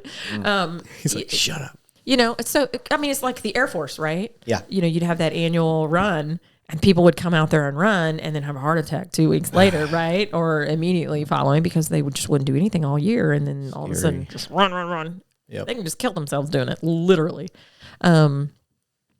So we're looking at all of it. But these assessments, we also do, day one, we do a flexibility assessment. So, yeah, well, but that's a great indicator for injury. Yeah. So, yeah. Flexibility, is that old box? You got to reach as far as you can. Yeah, we do that. We also do some functional testing, functional movement screen and things like that for hip mobility, shoulder mobility, because what are our biggest injuries, right? I was given this list I got with our injury guy, our risk management guy, which I would say if there are any people out there listening that are in charge of fitness or injury prevention for your department, get with your risk management people because they've got the numbers and numbers don't lie. So if you get a lot of injuries with shoulders or a lot of injuries with shins and things like that, you can kind of tailor your program towards that. So those are all the assessments that we do in the very beginning. So that's the assessment phase. Then we have a stabilization phase. Stabilization phase is where we look at ligaments and tendons and balance and coordination. So we're doing a lot of things like single leg standing, single leg single leg reaching. That's new. Yeah, that's new. That's a new thing. So by the time you get to this level, what week are we in? You don't start the strength program until about week 6. So we're 6 weeks in, and what have we done every day to stay physically fit other than these markers? Okay. So with our schedule, we're on a 4-day work week. And so 2 days a week we'll do, every single day we do some type of control tactics, defensive tactics. But then our PT course is 2 days a week are what we call our protocol day, running, push-ups, sit-ups. Okay. Unless we're doing an assessment that week and it's got their push-ups and sit-ups and running, and then we'll work some around it. Maybe we'll throw in some active recovery since they're brand new. We're trying to get them stretchy, flexible. And then 2 days a week we're doing some type of whatever's in that part. If it's the assessment week, if it's the stabilization, if it's the strength program. So 2 days a week, that's what we got going, plus our protocol. So assessment, then stabilization, then we go into strength. Strength is body weight strength and then loaded strength. So it starts with your body weight, push-ups, air squats, things such as that, reaching, pull-ups, all that kind of stuff. Then it goes into loaded, and we'll load them lightly. And the hard part is, guys, as we get, if we get an academy class of 50, as a trainer, you're going to have this vast array of abilities in 50 people. You're going to have your hard charger high guy or girl, and then you're going to have your lower end. Okay. So on these two ends of the spectrum, your training has to go right in between. So some of your high end people are going to get a bit deconditioned, and some of your low end people aren't going to be able to keep up. But you got to train to that average. That average. You got your power lifters from college and high school, and they're like, yeah, right. I could lift so much more, but I gotta follow. I gotta use this rubber band. And I'm like, all right, I'm about to kick your ass with a rubber band. Let's see. They're like, oh my God, and 10 reps into the single leg stand with the reach, and they're like, oh my God. And I'm like, The workouts that you don't do that get you. Right. So eventually you'll hit your strong point, and it's gonna be easy. And okay, good. Sit back, relax, and push yourself. But for those who really need it, we got to go through it. And it helps with injury prevention. Because like you said, those hard chargers, those big guys, if they can't scratch their back, they're going to get injured in your defensive tactics. Yeah. So that's what we do. So once it goes to loaded, then about that time, they usually get a break and they go to the range for our range training, which at our department, it's about a month.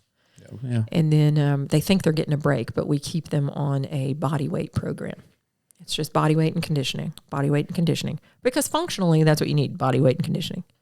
Everybody wants to lift, but it's like, body weight and conditioning. Then once they get back, we go into strength 2, which we really concentrate on deadlifts. And the reason we concentrate on deadlifts is because they're such a total body and functional thing, especially for patrol officers, because that's where they're going to go first. They're going to sit in that car. So we want to strengthen that core, those glutes, the hamstrings, the legs, all of that. So we'll start loading up, getting their maxes, their reps, repping things out, such as that. And then we go into what we call our metabolic conditioning phase. Oh, no, I'm sorry. Then we go into our dynamic strength phase, which is your power jumping, your power moving. We do a lot of control tactics workouts, a lot of bag work, pulling sleds, pulling bags, pushing, pulling, that kind of stuff. Then we go into our metabolic conditioning, which is our high intensity training. Like the AMRAPs? Yeah, a bunch of your AMRAPs. And the reason we do that is because what we saw is when we start the AMRAPs real early in the academy. AMRAPs, as many rounds as possible. Yes, sorry. Tabatas, AMRAPs, Yes. Just rounds for time, whatever we're doing. Because it's such a high intensity thing, it's easy to do and a lot of people know it, but if you start your class out doing these things early in the academy, you're going to get people injured.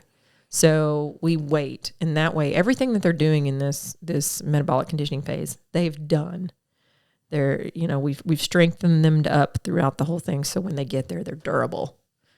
They have the best opportunity of gaining strength and not getting hurt. So that's kind of our PT program, the way we wrote it, which sounds simple, but it's not. Right. At all. Yeah, get your butt kicked. Yeah, I that's try for to sure. tell people, Yeah. I'm like, I understand from the outside looking in, when you look at this program, you're like, they got it so easy when they start out. Yeah.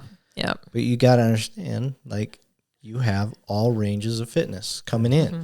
And if you have the most basic bottom level of fitness, which is a very low standard, Yeah.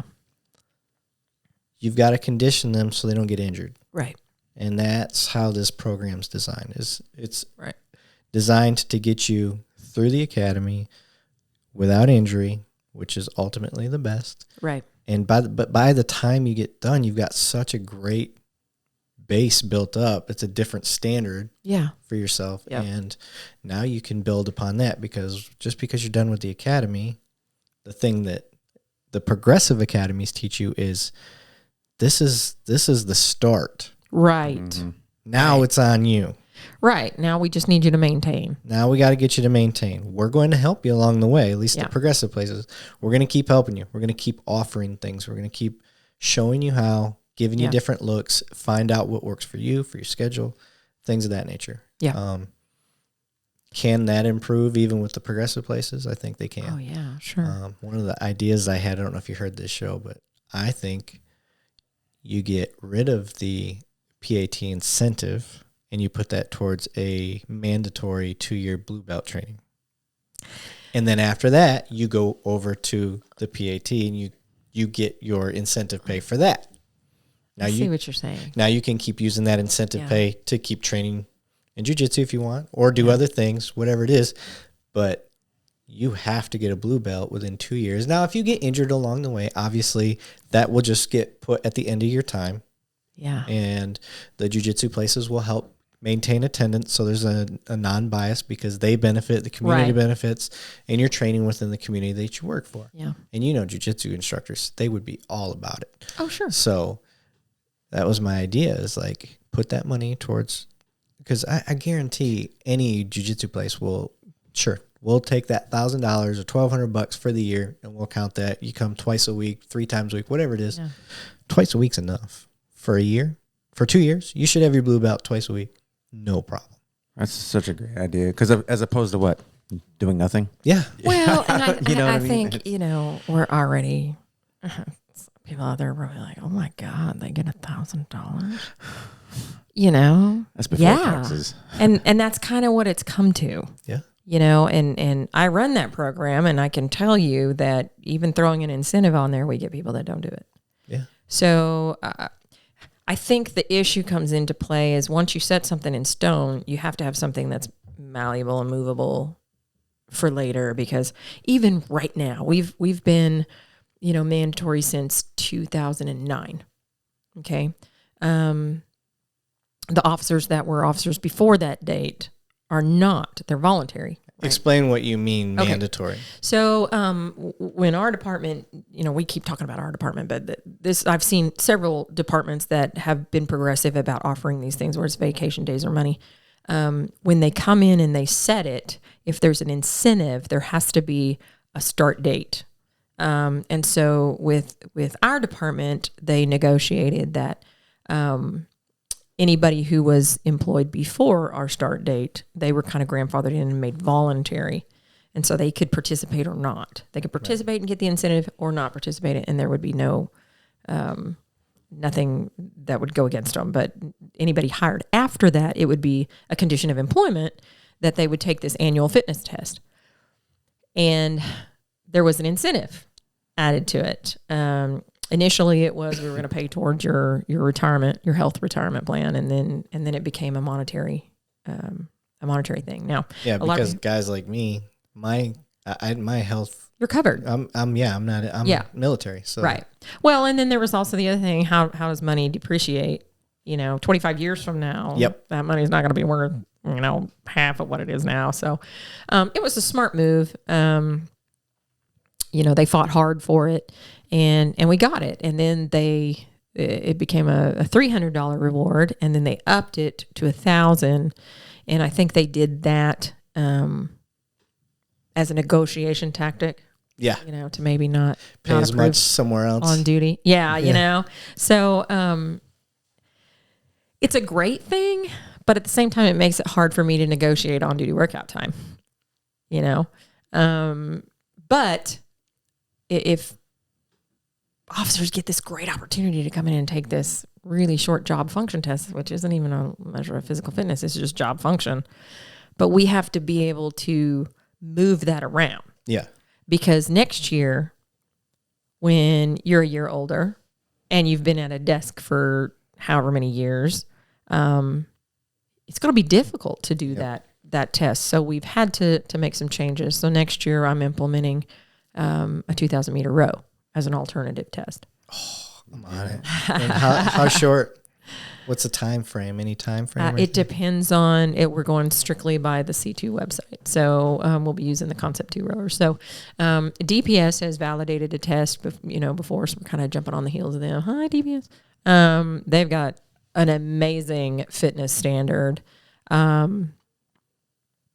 It's top notch. It should be. I mean, those guys are out there by themselves on the side of the road. So, but people could look at DPS and kind of take notice. I'm trying to think of how long it takes me to row 2,000. 2,000? Yeah, probably 10? 8, 9 minutes. Yeah, somewhere in 8 or there. 9 minutes. Okay. And depending on your age and your weight. Because I typically do 2,500 as a warm up to go work out. Okay. So I'm not killing myself by any means. I'm just Maybe about 10, getting 11 minutes. Yeah, I'm just getting 2,500 meters in. Mm-hmm. Yeah, I say 10. Full body warm up. Yeah, just to warm up, Sure. get a good sweat, and then. Yeah, and so that's an alternative because one of my job description tells me that I need to, look at this every year and evaluate it and see if it's good. And one of the things that I noticed was we didn't have anything that was no impact. Our alternative tests were a 1.5 mile run and, some other things. And I was like, man, for those people who've had knee surgeries or hip problems or whatever, we need something that's no impact. So, we'll be collecting that data this fall. Nice. And, asking the officers to come in and provide that data. And then hopefully we'll be able to roll that out as a... I'll do it. Okay. Yeah, great. sign me Well, up. hey, you know what? I had even asked people outside of here, if you... I love data. Man, I'm a data Show me the whore, data. for real. Okay. Hooer. I love data because numbers don't lie. And it's so great for me able to go, look at this. Yeah. And for people who, there are people who speak heart and there are people who speak, data. Yeah, Vulcans. Exactly. So, get it. if you've got data and heart and you're talking both, man, you get whoever's in your audience. So, if anybody's out there wants to do 2,000 meter rows, take a snapshot of that sucker, send me your information. Eric, you can drop my email address down in the bottom. Okay. And, I'll look at your numbers and use you in there too. So, but it was something that needed to be evaluated because we need something with no impact. But I can't just go, hey, let's throw that in there. Here's the data. That would be unfair. So one of the things that will follow that is classes, how to row. Right. Yep. Because if I put somebody who doesn't know how to row on a rower, they're going to beat themselves to death. Get those back cramps. Exactly. And then looking at you all confused. Like, Yeah, and they're all like, and they're like, they're shortening their stroke, and Yeah. and so they're like working double what they would, Yeah. And I'm like, hey, just bring it along, and so we're using our guinea pigs recruits. Yep. Sorry, Well, it will help the instructors learn how to teach it. it really would, Because and if it's you've never taught that, right, and so that's another job I've got. I'm currently making sure everybody's licensed and certified, and so that we can. At any time, anybody can. Now, don't get me wrong. I love being that subject matter expert, but I like to spread that love around because I think if you're a subject matter expert in it and you're a subject matter expert in it, an officer who may not be comfortable asking for help might be cool asking you. yeah. They might not be cool asking me. I'm a testament to that. I can run that PAT blindfolded now. Oh, man, he There's can. people, they would come up to me and somehow or another I'd be able to talk them into going. I was like, dude, Just do it. what do you got to lose? You're right. Shoot, I walked by. And I'm like, hey guys, want to do the PAT? And they're like, shut up, Roxanne, you stupid fitness girl. And I'm like, dang. Yeah. I'm one of those procrastinators. I know. Don't even get me started. This is the problem. Subject change. Yeah. This is the problem. I am on such a fun, proactive team Yeah. that we are constantly Working. in it. Dude, 3 minutes, 24 seconds. That's all I'm going to I say. know. I can't. You got 3 minutes, 24 seconds. Or 2 minutes. It's 2 minutes. I mean, 34 2 minutes. seconds. Oh my God. I got you. Two- I got you again. Dang. 2 minutes, 34 seconds. I was I need to like, go- shoot. I need to Did go they work up out. it? My emotional intelligence is I was saying, failing me. I power walked it in 2. So yeah. I did run the steps though. I did run the steps. My but, dyslexia. 2 minutes, 34 seconds. yeah. But yeah, I gotta go down. I'll probably Swing on by. Well, I Part of my guess you team- kind of have to by Friday, don't you? Yeah, I was going to say that. I'm writing a tracker warrant tomorrow, so it's going to take up the bulk of the morning for me, but I will come after that. Okay. So, Good deal. all right. So, okay. So we talked about what we're looking for fitness for a recruit, how we maintain a standard with the PAT and what the PAT is. We talked about how we're maintaining a progressive stance on physical fitness, how we're not just looking at, what you can do in the gym. We're looking at your mental, we're looking at your nutrition, we're looking Yeah. at your chemical knowledge of your body so you understand the hormonal differences between working the midnight shift versus working the Right. day shift. So there's a lot of science behind what we did. Another part that I like that you just touched on is that the people that we have teaching the stuff are certified. Yeah. It's not just, It's important. hey, let's grab cops that are good at teaching things. Right. It's, hey, let's get cops. Now they got to get certified in the stuff that they're going to teach. Right. Me, I was more of a control tactics guy. So pepper spray trained, certified, Yeah. baton certified, control tactics certified, Gracie combatives instructor, all these different types of things. Well, not if you guys don't know how many physical fitness certifications there are out there, you've got a ton of different types of things. Yeah. What was the one Novak was big into that I actually really enjoyed it. I didn't think I Hybrid would. athlete. No, Ripito. Yeah, starting starting strength. strength, Starting strength. I really liked Yeah. that one. I give those guys a lot of credit. They changed my mind on it. I didn't realize. We actually had them out to the academy. Yeah, they came out. Yeah, Yeah. they were really good. So I got certified with those guys, and then there's like HIIT type certifications. There's kettlebells. I went and got a kettlebell certification, and then I'm sure you got a million others you can name. CrossFit, boxing. We had Yeah. gold gloves. Yeah. We had Olympic instructors, Olympic boxing instructors We come out. currently have an Olympic alternate on our recruit training staff for the, I'm going to get it wrong. She runs. Okay, really? Yeah. Officers- Jeez. Yeah, Sam Bennett. Can't wait to see. She's an Olympic alternate, so she teaches our running program. So she want to race or what? She is fast. I'm just kidding. That's awesome. Yeah. So, I mean, obviously not all departments have that. I mean, my God, there's so many departments out there that don't even have training staff. Yeah. It's just like a side duty. So we're very lucky. And like you said, a bit spoiled. Yeah. But this is home for us, and we expect the best. So our citizens expect the best. So we try to give them that. And so what we need is for an open conversation and approval to do certain things. So, like you said, there are tons of different certifications. We are getting them certified, and a lot of that is, I'm very liability driven.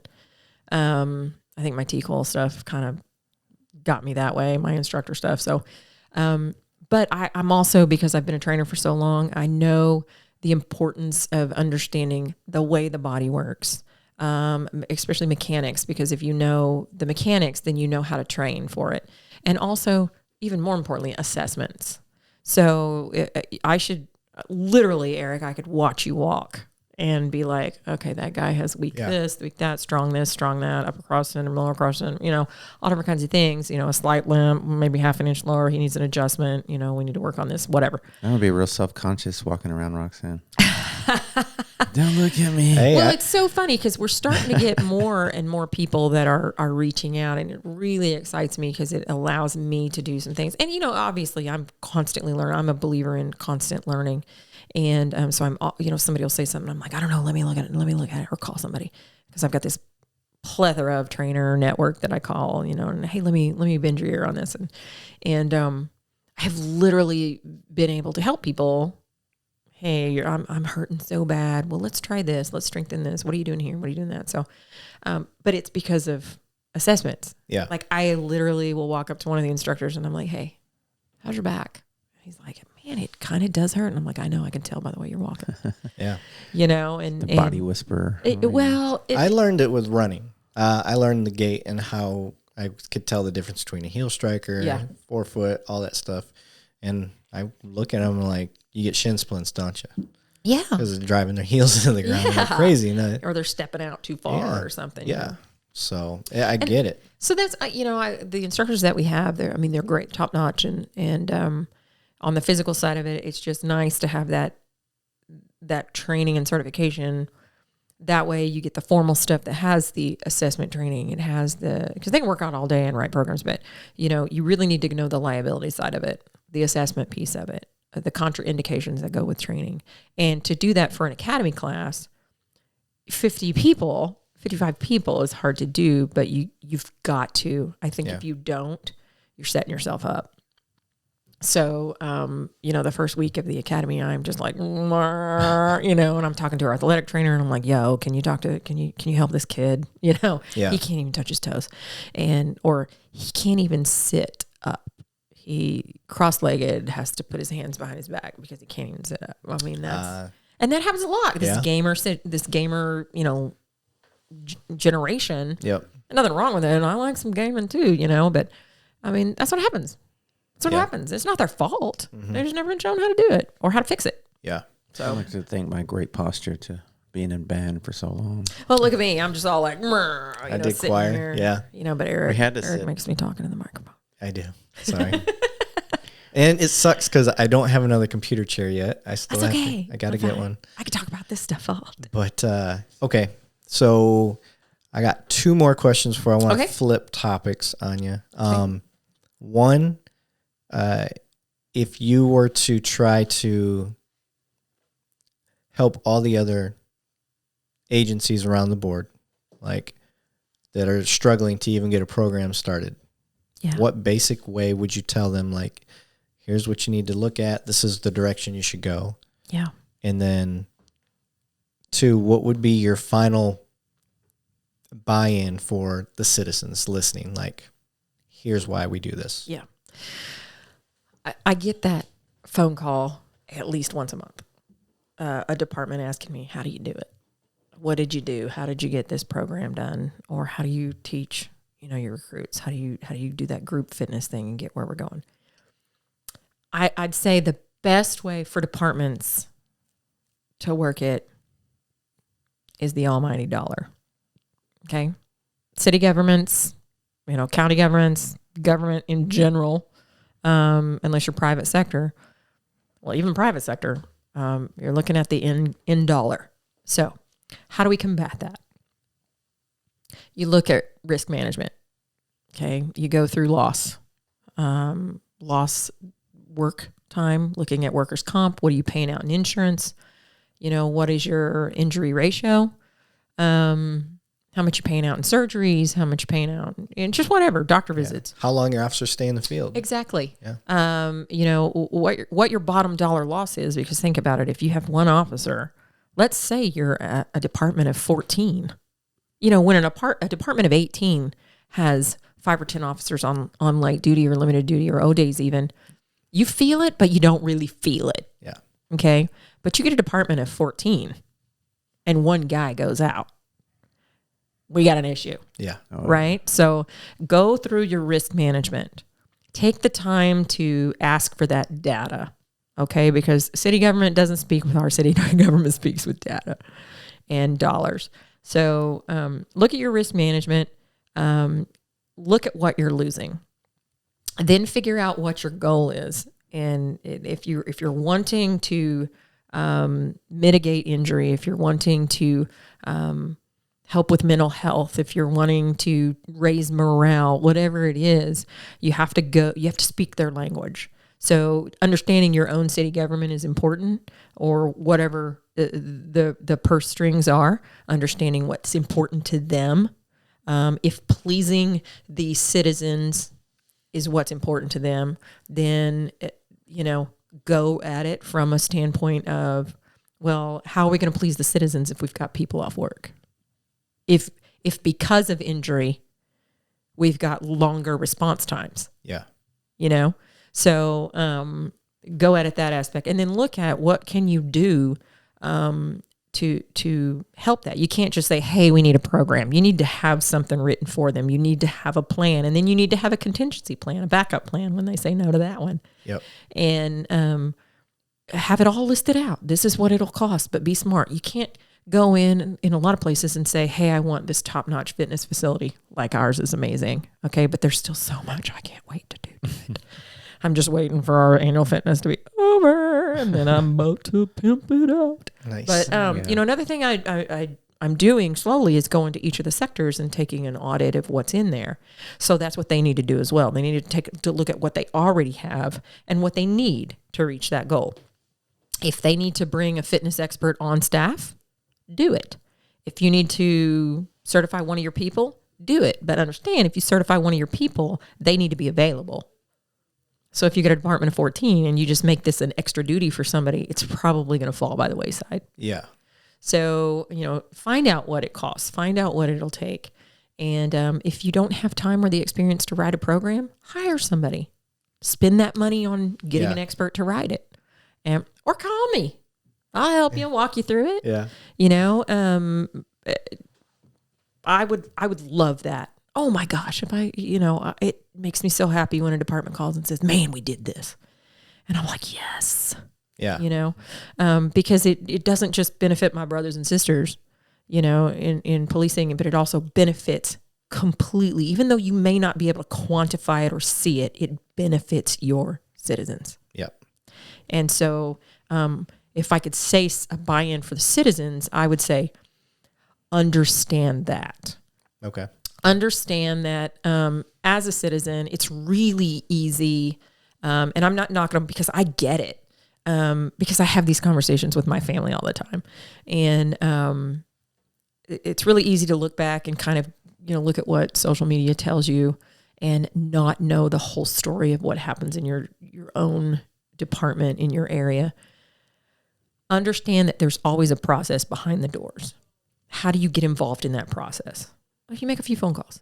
Find out what it is that they have to do. Find out what it is that they're currently doing to fix that. Because I would bet most citizen complaints that come in, or concerns even, there's probably something already in place.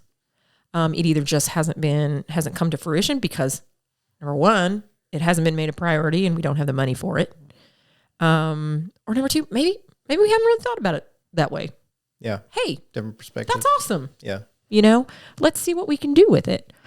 So on a physical fitness and mental health standpoint, you know, we went through this whole phase of learning about mental health, but it was from the standpoint of helping the citizen that has a mental health issue. What we haven't quite dove into yet is what if the officer's suffering? Mm-hmm. So the buy-in that I ask is understand that we have processes in place and we're working on them.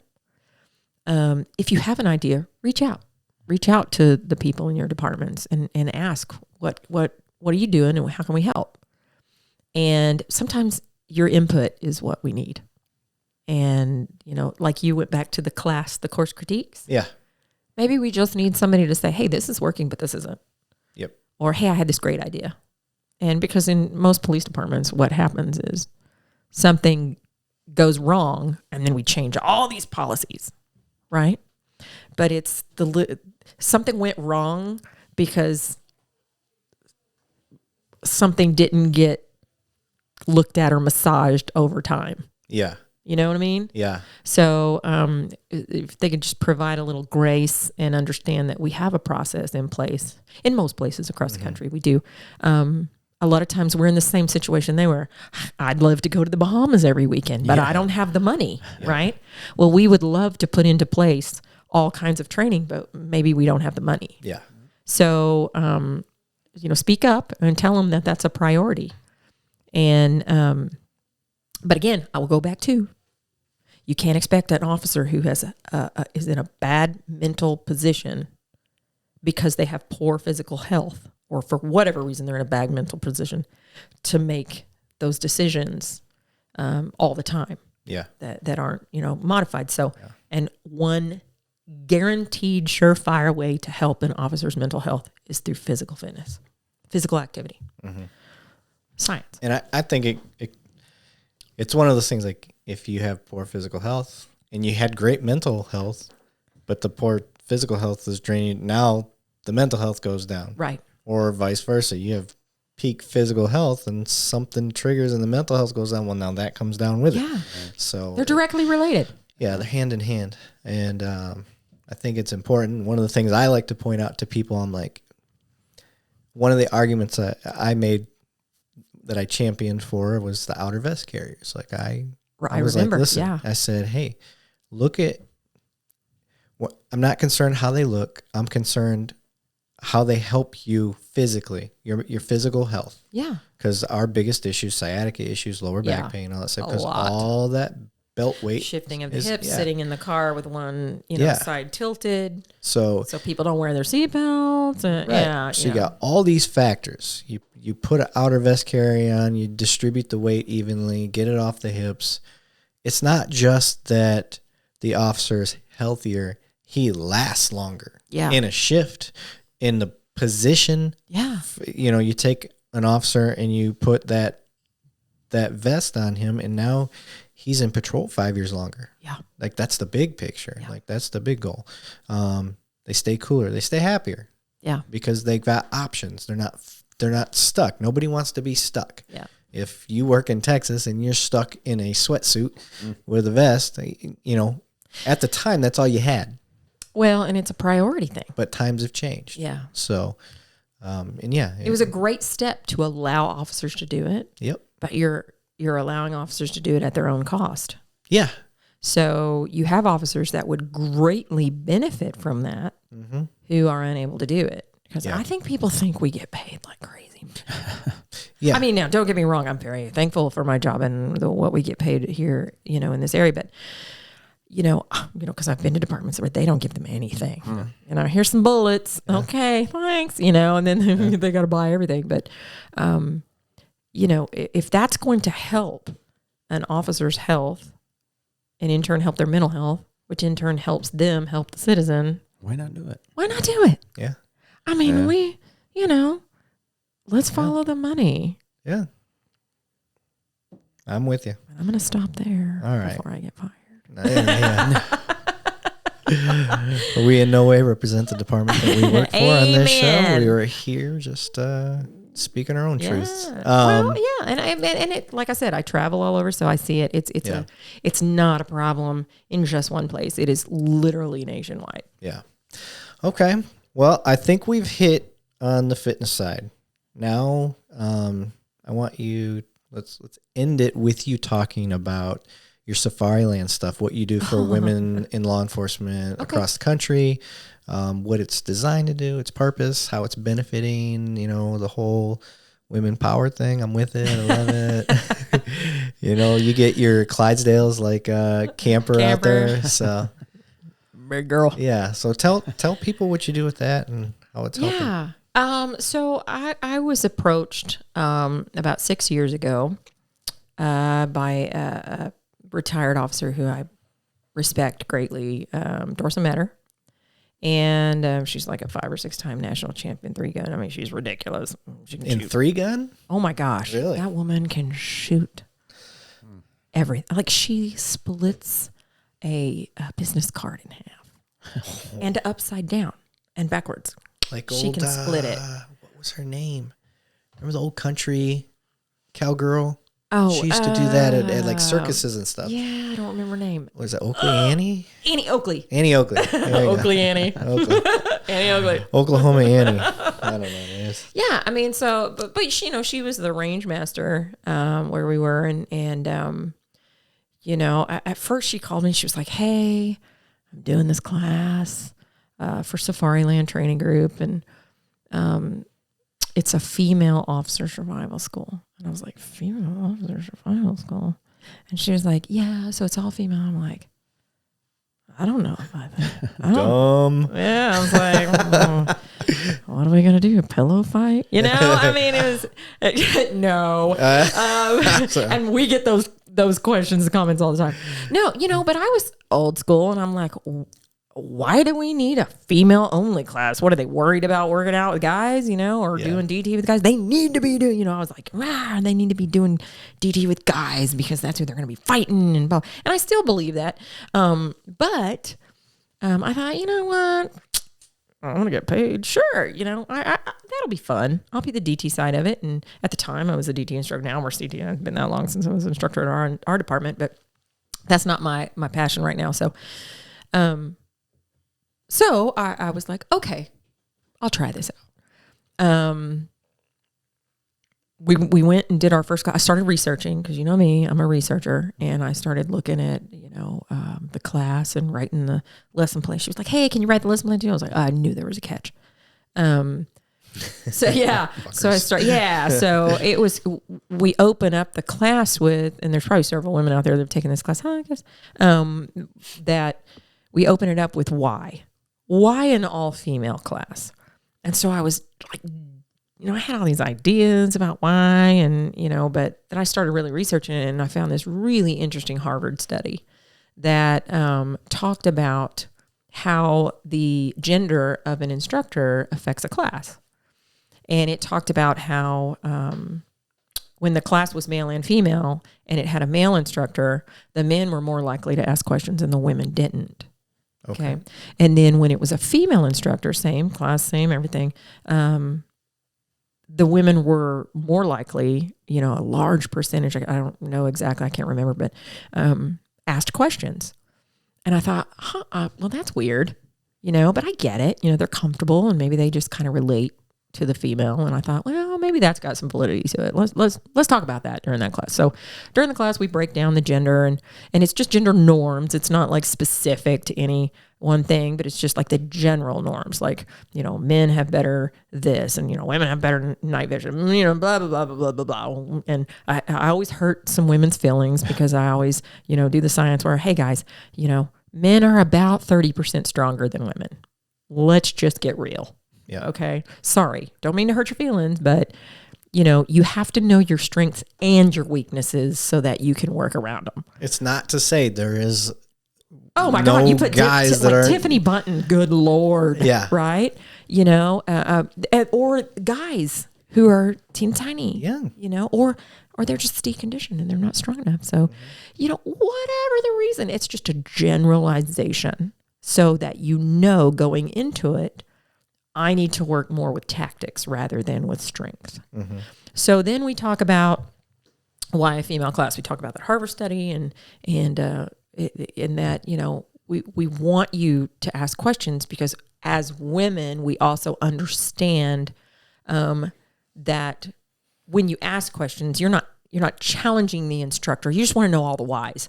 Women tend to overthink things. Sorry, ladies, it's a generalization, I know. But, you know, but that's kind of the premise that we go on, you know, and then they're all like, yeah, you're right. You know, I overthink everything. And so we're like, that's okay. It's like something as easy as an armbar takedown. We're not teaching anything different than we would a group of men and women. We're just breaking it down more and giving them the whys, the reasons, so they can make those links. Because, you know, dude, if I'm like, hey, we're going to do an armbar takedown.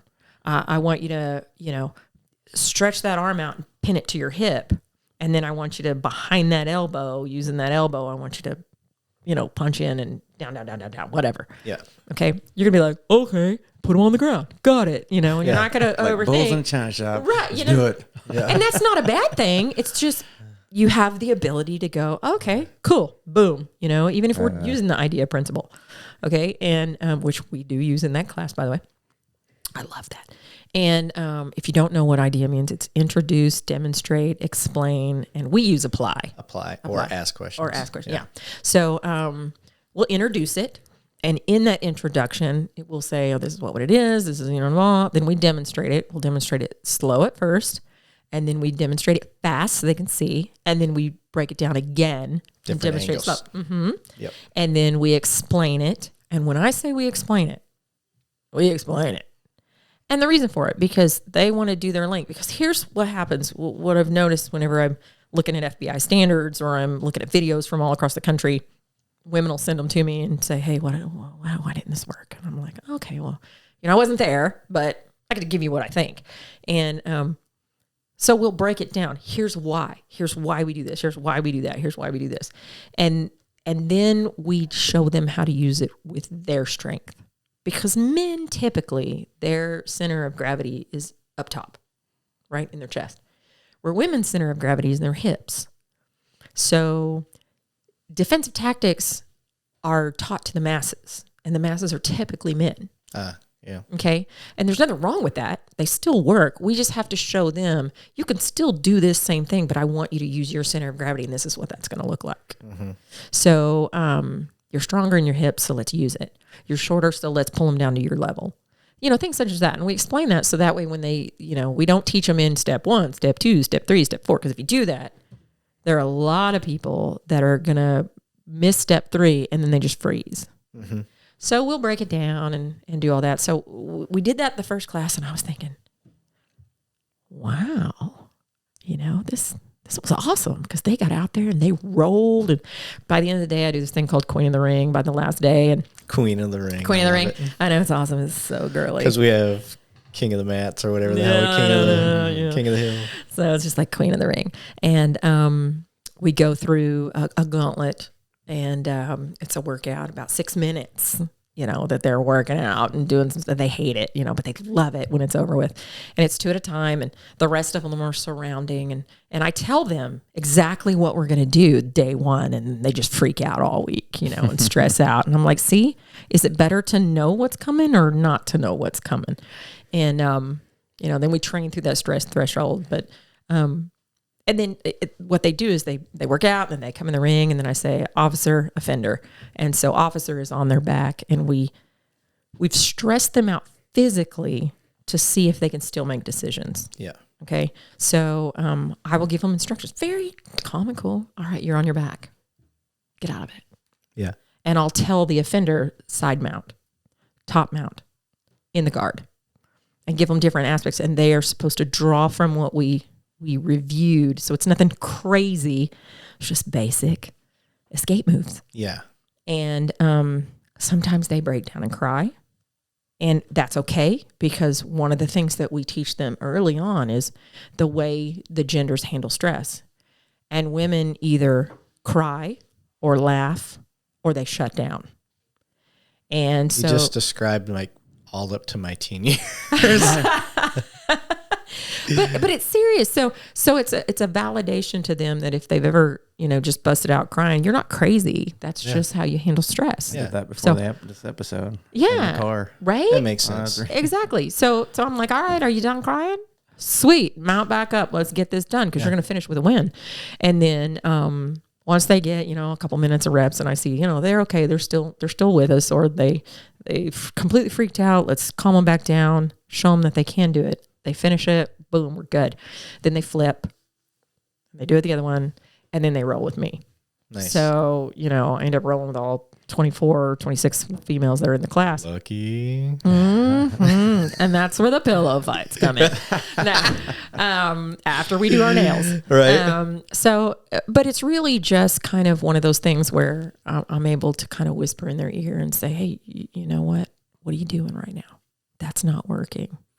And it's for them to see that, I can calm my own brain and listen to myself during stress. Yeah. And then, man, by the end of that week, man, they are just pumped. Nice. And I was like, oh my gosh, this is so awesome, because I really, as an instructor, you guys know, your main goal is to come in, man, if I can affect one person's life in a beneficial way, that just Worth it. Yeah. And the first time I got a video and an email from one of the females that was in one of my classes that said, hey, I just want you to know, I got into a fight that lasted like 4 minutes. And the whole time, all I kept thinking was you in my ear going, take a deep breath. Think about what you got to do. Yeah. And I was like, that's freaking awesome. Yeah. It gives me chills just thinking about that right now, That's because, cool. and that was when I thought, you know what, I'm going to keep doing this. So it had a lot of validity to me at that point, and we're still rocking and rolling and doing it, and I'll keep doing it until I can't, and then I'll pass it on to the next female who I think can do it, and we'll keep it going. So can people reach out to you to get this type of Yeah, class the and all class is usually, if we are offering any, it'll be on the Safariland Training Group or Defense Technologies training calendar, and then or they can reach out to me at my email and I can get it. And if you're a department that wants to sponsor it, there are a few requirements for equipment, but not much. But half of it is firearms. Dorsa takes them out and really hones in their firearm skills, and by the end of it, man, those girls are shooting really well. And we get a lot of emails. Hey, I took my qualifications, and for the first time in my entire career, I scored above a 90. Nice. And, so we get those all the time. Yeah. Probably a lot more than we do the DT, but, if they want to host one, they get some free spots, which that's a very economical way for departments to host it. And we throw in a lot of the physical fitness on that too, because I think that's, like I said, that's important because what is defensive tactics? It's use of force. And what is use of force? The ability to know when and what and why to apply it. And so you have to have a measure of emotional intelligence. Yep. And a control of your stress threshold. And I think physical fitness goes right along with that. Yeah. So we throw that in, talk about hormones and stuff, and it's really been well received. I'm so pleased with it. I think one of the big takeaways from what people can get from what you just told me that I look at is just the fact that at the end of it, the confidence level. Yeah. And everybody knows a yeah. confident officer is a safer officer. Absolutely. A confident officer doesn't hesitate. Hesitation is one of the biggest things to get us injured. Yep. Gets bad guys injured. Yep. Because it's not just about keeping the officer safe. It's about keeping the bad guys safe. I know Yeah. that's a weird way to look at things, but it's true. We didn't come into this career field to hurt people. Right. Yeah. Even the offender. Yeah. It's our duty to make sure that they are, if they have Yeah. to be taken under control, they're done Yep. so in a safe method. now don't get me wrong. If you need some Act Right and you're giving me reason to give you Act Right, you're going to get it. Yeah. I'm I mean, gonna we're flip that reactive. switch. I'm gonna.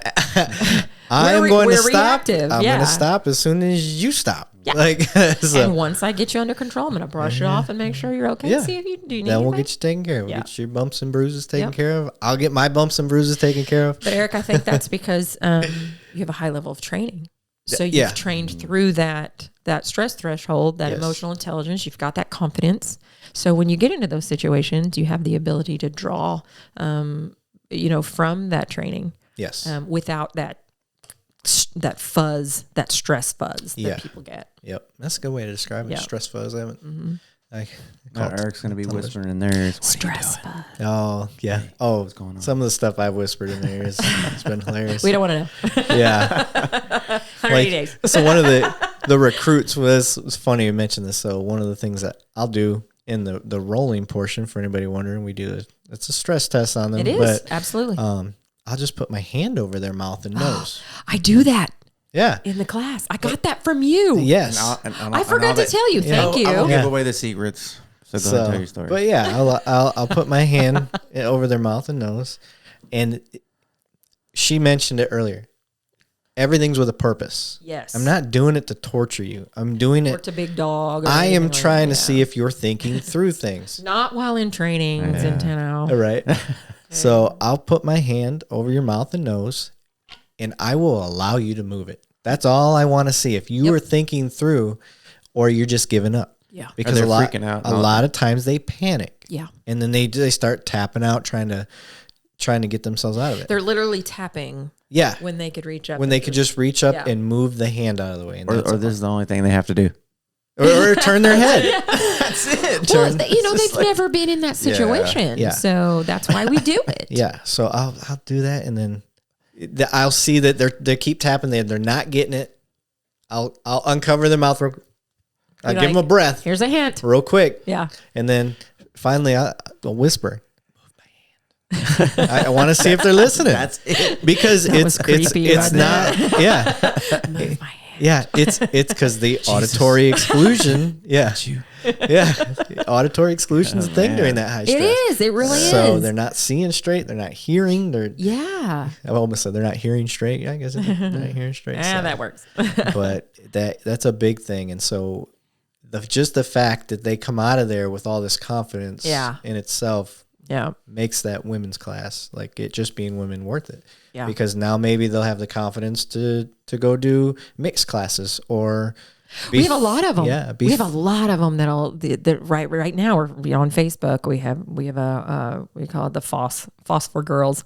Sounds so girly, doesn't it? Yeah. But it's Female Officer Survival School for girls, and it's really all the alumni that have gone through in the last 6 or 7 years. And man, they'll post on there. I got a couple of girls that are pretty high level. They've been doing jujitsu for years now. Yeah. Just that little bit, Yep. really got them going. And some of them are firearms instructors now. And to me, that's awesome because now they're passing on what they learned. Yep. And that's really what when we leave the class, the last thing during my closing statements, and we've given everybody their certificates and everything. We're about to do our little photo and all that. I'm just like, listen, the only thing that I ask is that you take this back and you pass this on. Yeah. Any part of it that you can, because even though you may not be a subject matter expert or an instructor, everybody has something to teach. Yeah. And everybody can learn something. So even if it's that one thing that you tell one person, whether it's male or female, and it sparks something in them that eventually saves their life or saves the life of a citizen, we've done our job. Yeah.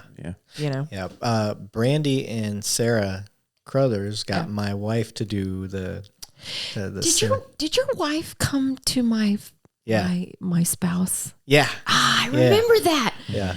Yeah. Oh, that was so long ago. Yeah. And she was like, never again. Yeah. Well, she does not like being. you told me you were Yeah. like, my wife will never get on the mat. She did, but man, she was not. She was like, she. "Oh, I'm not doing this anymore." She's not to do it. Bullshit. Yeah. That's what she was like. I tried. Oh my like, God, I have to touch people. that was basically it. I tried. I wish, it's cool when you have a hobby with your wife, and I always wanted her to get in jiu-jitsu with me, and it's not her cup of tea. She don't like it. My hobby with my husband is fly fishing. Ooh. It's completely unrelated to policing. I did fly fishing in Montana when I got stationed there. That's where I learned. We just got back from Colorado. Nice. Oh, it's so Estes fun. Park. I'll tell you my hobby, but the show's rated PG. I'm just I totally was kidding. gonna say it's I'm not totally rated kidding. PG. Everybody knows, creeper. Yeah. You and your Buddy cutter. your buddy cutter, organ guy, harvester. I always wonder why he has. Buddy cutter. He's got, oh like, my God, I that's know. such a bad I word. know. Jeez. You guys watch the show Dexter? That's that. That's that guy. Like he's the real. He could be the real one. Like he learned how to cut bodies and harvest stuff. Hey, remember that I No. totally hooked you up with all that comp time. Right now he's learning. Now he's learning the police side, so he knows how to get away with So he it. knows how to get around it. Look, he's uncomfortably laughing. I He's think like, oh, shit, they're on to me. they're next. Got my little pad. Right? Does he have a bunch of like plastic wrap in his vehicle? I don't remember, but I'm gonna be looking now. God. No. It says no. Did you take the crime scene class next week? Last weekend. That's what I'm saying. And that Briggs came through, and I'm just like, "Whoa." I already know. Y'all keep showing this. This is the same pictures from 20 years ago. That's my picture. That's my picture. Yeah, it's the same, they've had the same pictures that he shows, and it's like, dude, Hey, they're new to material. somebody. They exactly. that's true. See? Exactly. That's true. Glass You're half not full. you're not as intermediate as you thought. Right? No. Yeah. When are you going to get that master certificate? Next week. You're full of shit. Next week. Hey, I went from basic to master in a day. Yeah. When they started paying, I was like, oh, cool. Yep. I'm gonna want to take these classes. Yep. Oh, you remember all the shenanigans I went through. Oh, I do. That wasn't. The intermediate would have been overnight, but pandemic put a. Oh God, everybody blames everything on COVID. Right? I do. Well, hey. isn't That why one you I got do. it. That one I do because they're Do only you know class. how hard I had to petition to get that contract with Police One? I had to get that. Luckily for me, Oh, I had man. a classmate who's over the academy now. She's did the my only reason why I got the class. I did my 40-hour on police one. I'm a, Nice. I'm a certified bailiff. There you go. I took the 18-hour bailiff course. whatever works. Got it. You need Boom. protection, Judgito? I got you. Well, Good. I want to wrap up, but do you got anything you want to plug? Anything like that? Always, I love teaching that Safariland thing. So, hit me up if you want to, go Hey, to the class. Tell Safariland a brother's looking for a sponsor. Hey, bro, they're way bigger than I got. I'm just this little bitty, one classer down here, right? I'm trying to kick off my tactical fitness class. If there are any departments out there that need a tactical fitness class, I've got a great program. And if anybody needs help setting up a PT program or you need help yourself, holler at me. I'm going to have a lot of questions and you're going to be putting in some work before you even hit the gym. That's true. But people don't, they're just like, they want instant gratification. I'm like, sorry, there's work and there's a lot of it. But we can get there. So hit me up if you need that. Where do you want them to hit you up at? Give me You can hit me up at my city email, roxana.farron@fortworthtexas.gov. okay. Because, that's my job and I take my job very seriously and I don't, I'm not one of those people that just pees on my stuff and it's mine, right? That's what I do. So dominant. I like to spread the love and I pee on everybody. right? That's a totally different thing. Wow. Yeah. But We're cops. yeah, if you need help or you don't know what kind of certification you want, maybe I can steer you in the right direction. Whatever help I can do. That's why I became a cop, was to help people. And I've been a trainer for years because I love to help people. Yeah. And my goal is to get people functional and to get people to retirement and to be able to enjoy their retirement. And and really, I know it's crazy, but I really believe that, my little piece of physical fitness can really affect the trust of the community. And that's a big deal to me too. Yeah. So Good. yeah. I think that's a sweet way to end this. I appreciate So- you. Roxanne. Oh, I appreciate you thanks. I coming out, appreciate girl. y'all. Yeah. Thanks for having Well, me. we end this the same way every Yeah. time. Little fist bump. Oh, trifecta. Oh yeah. There we go. Good stuff.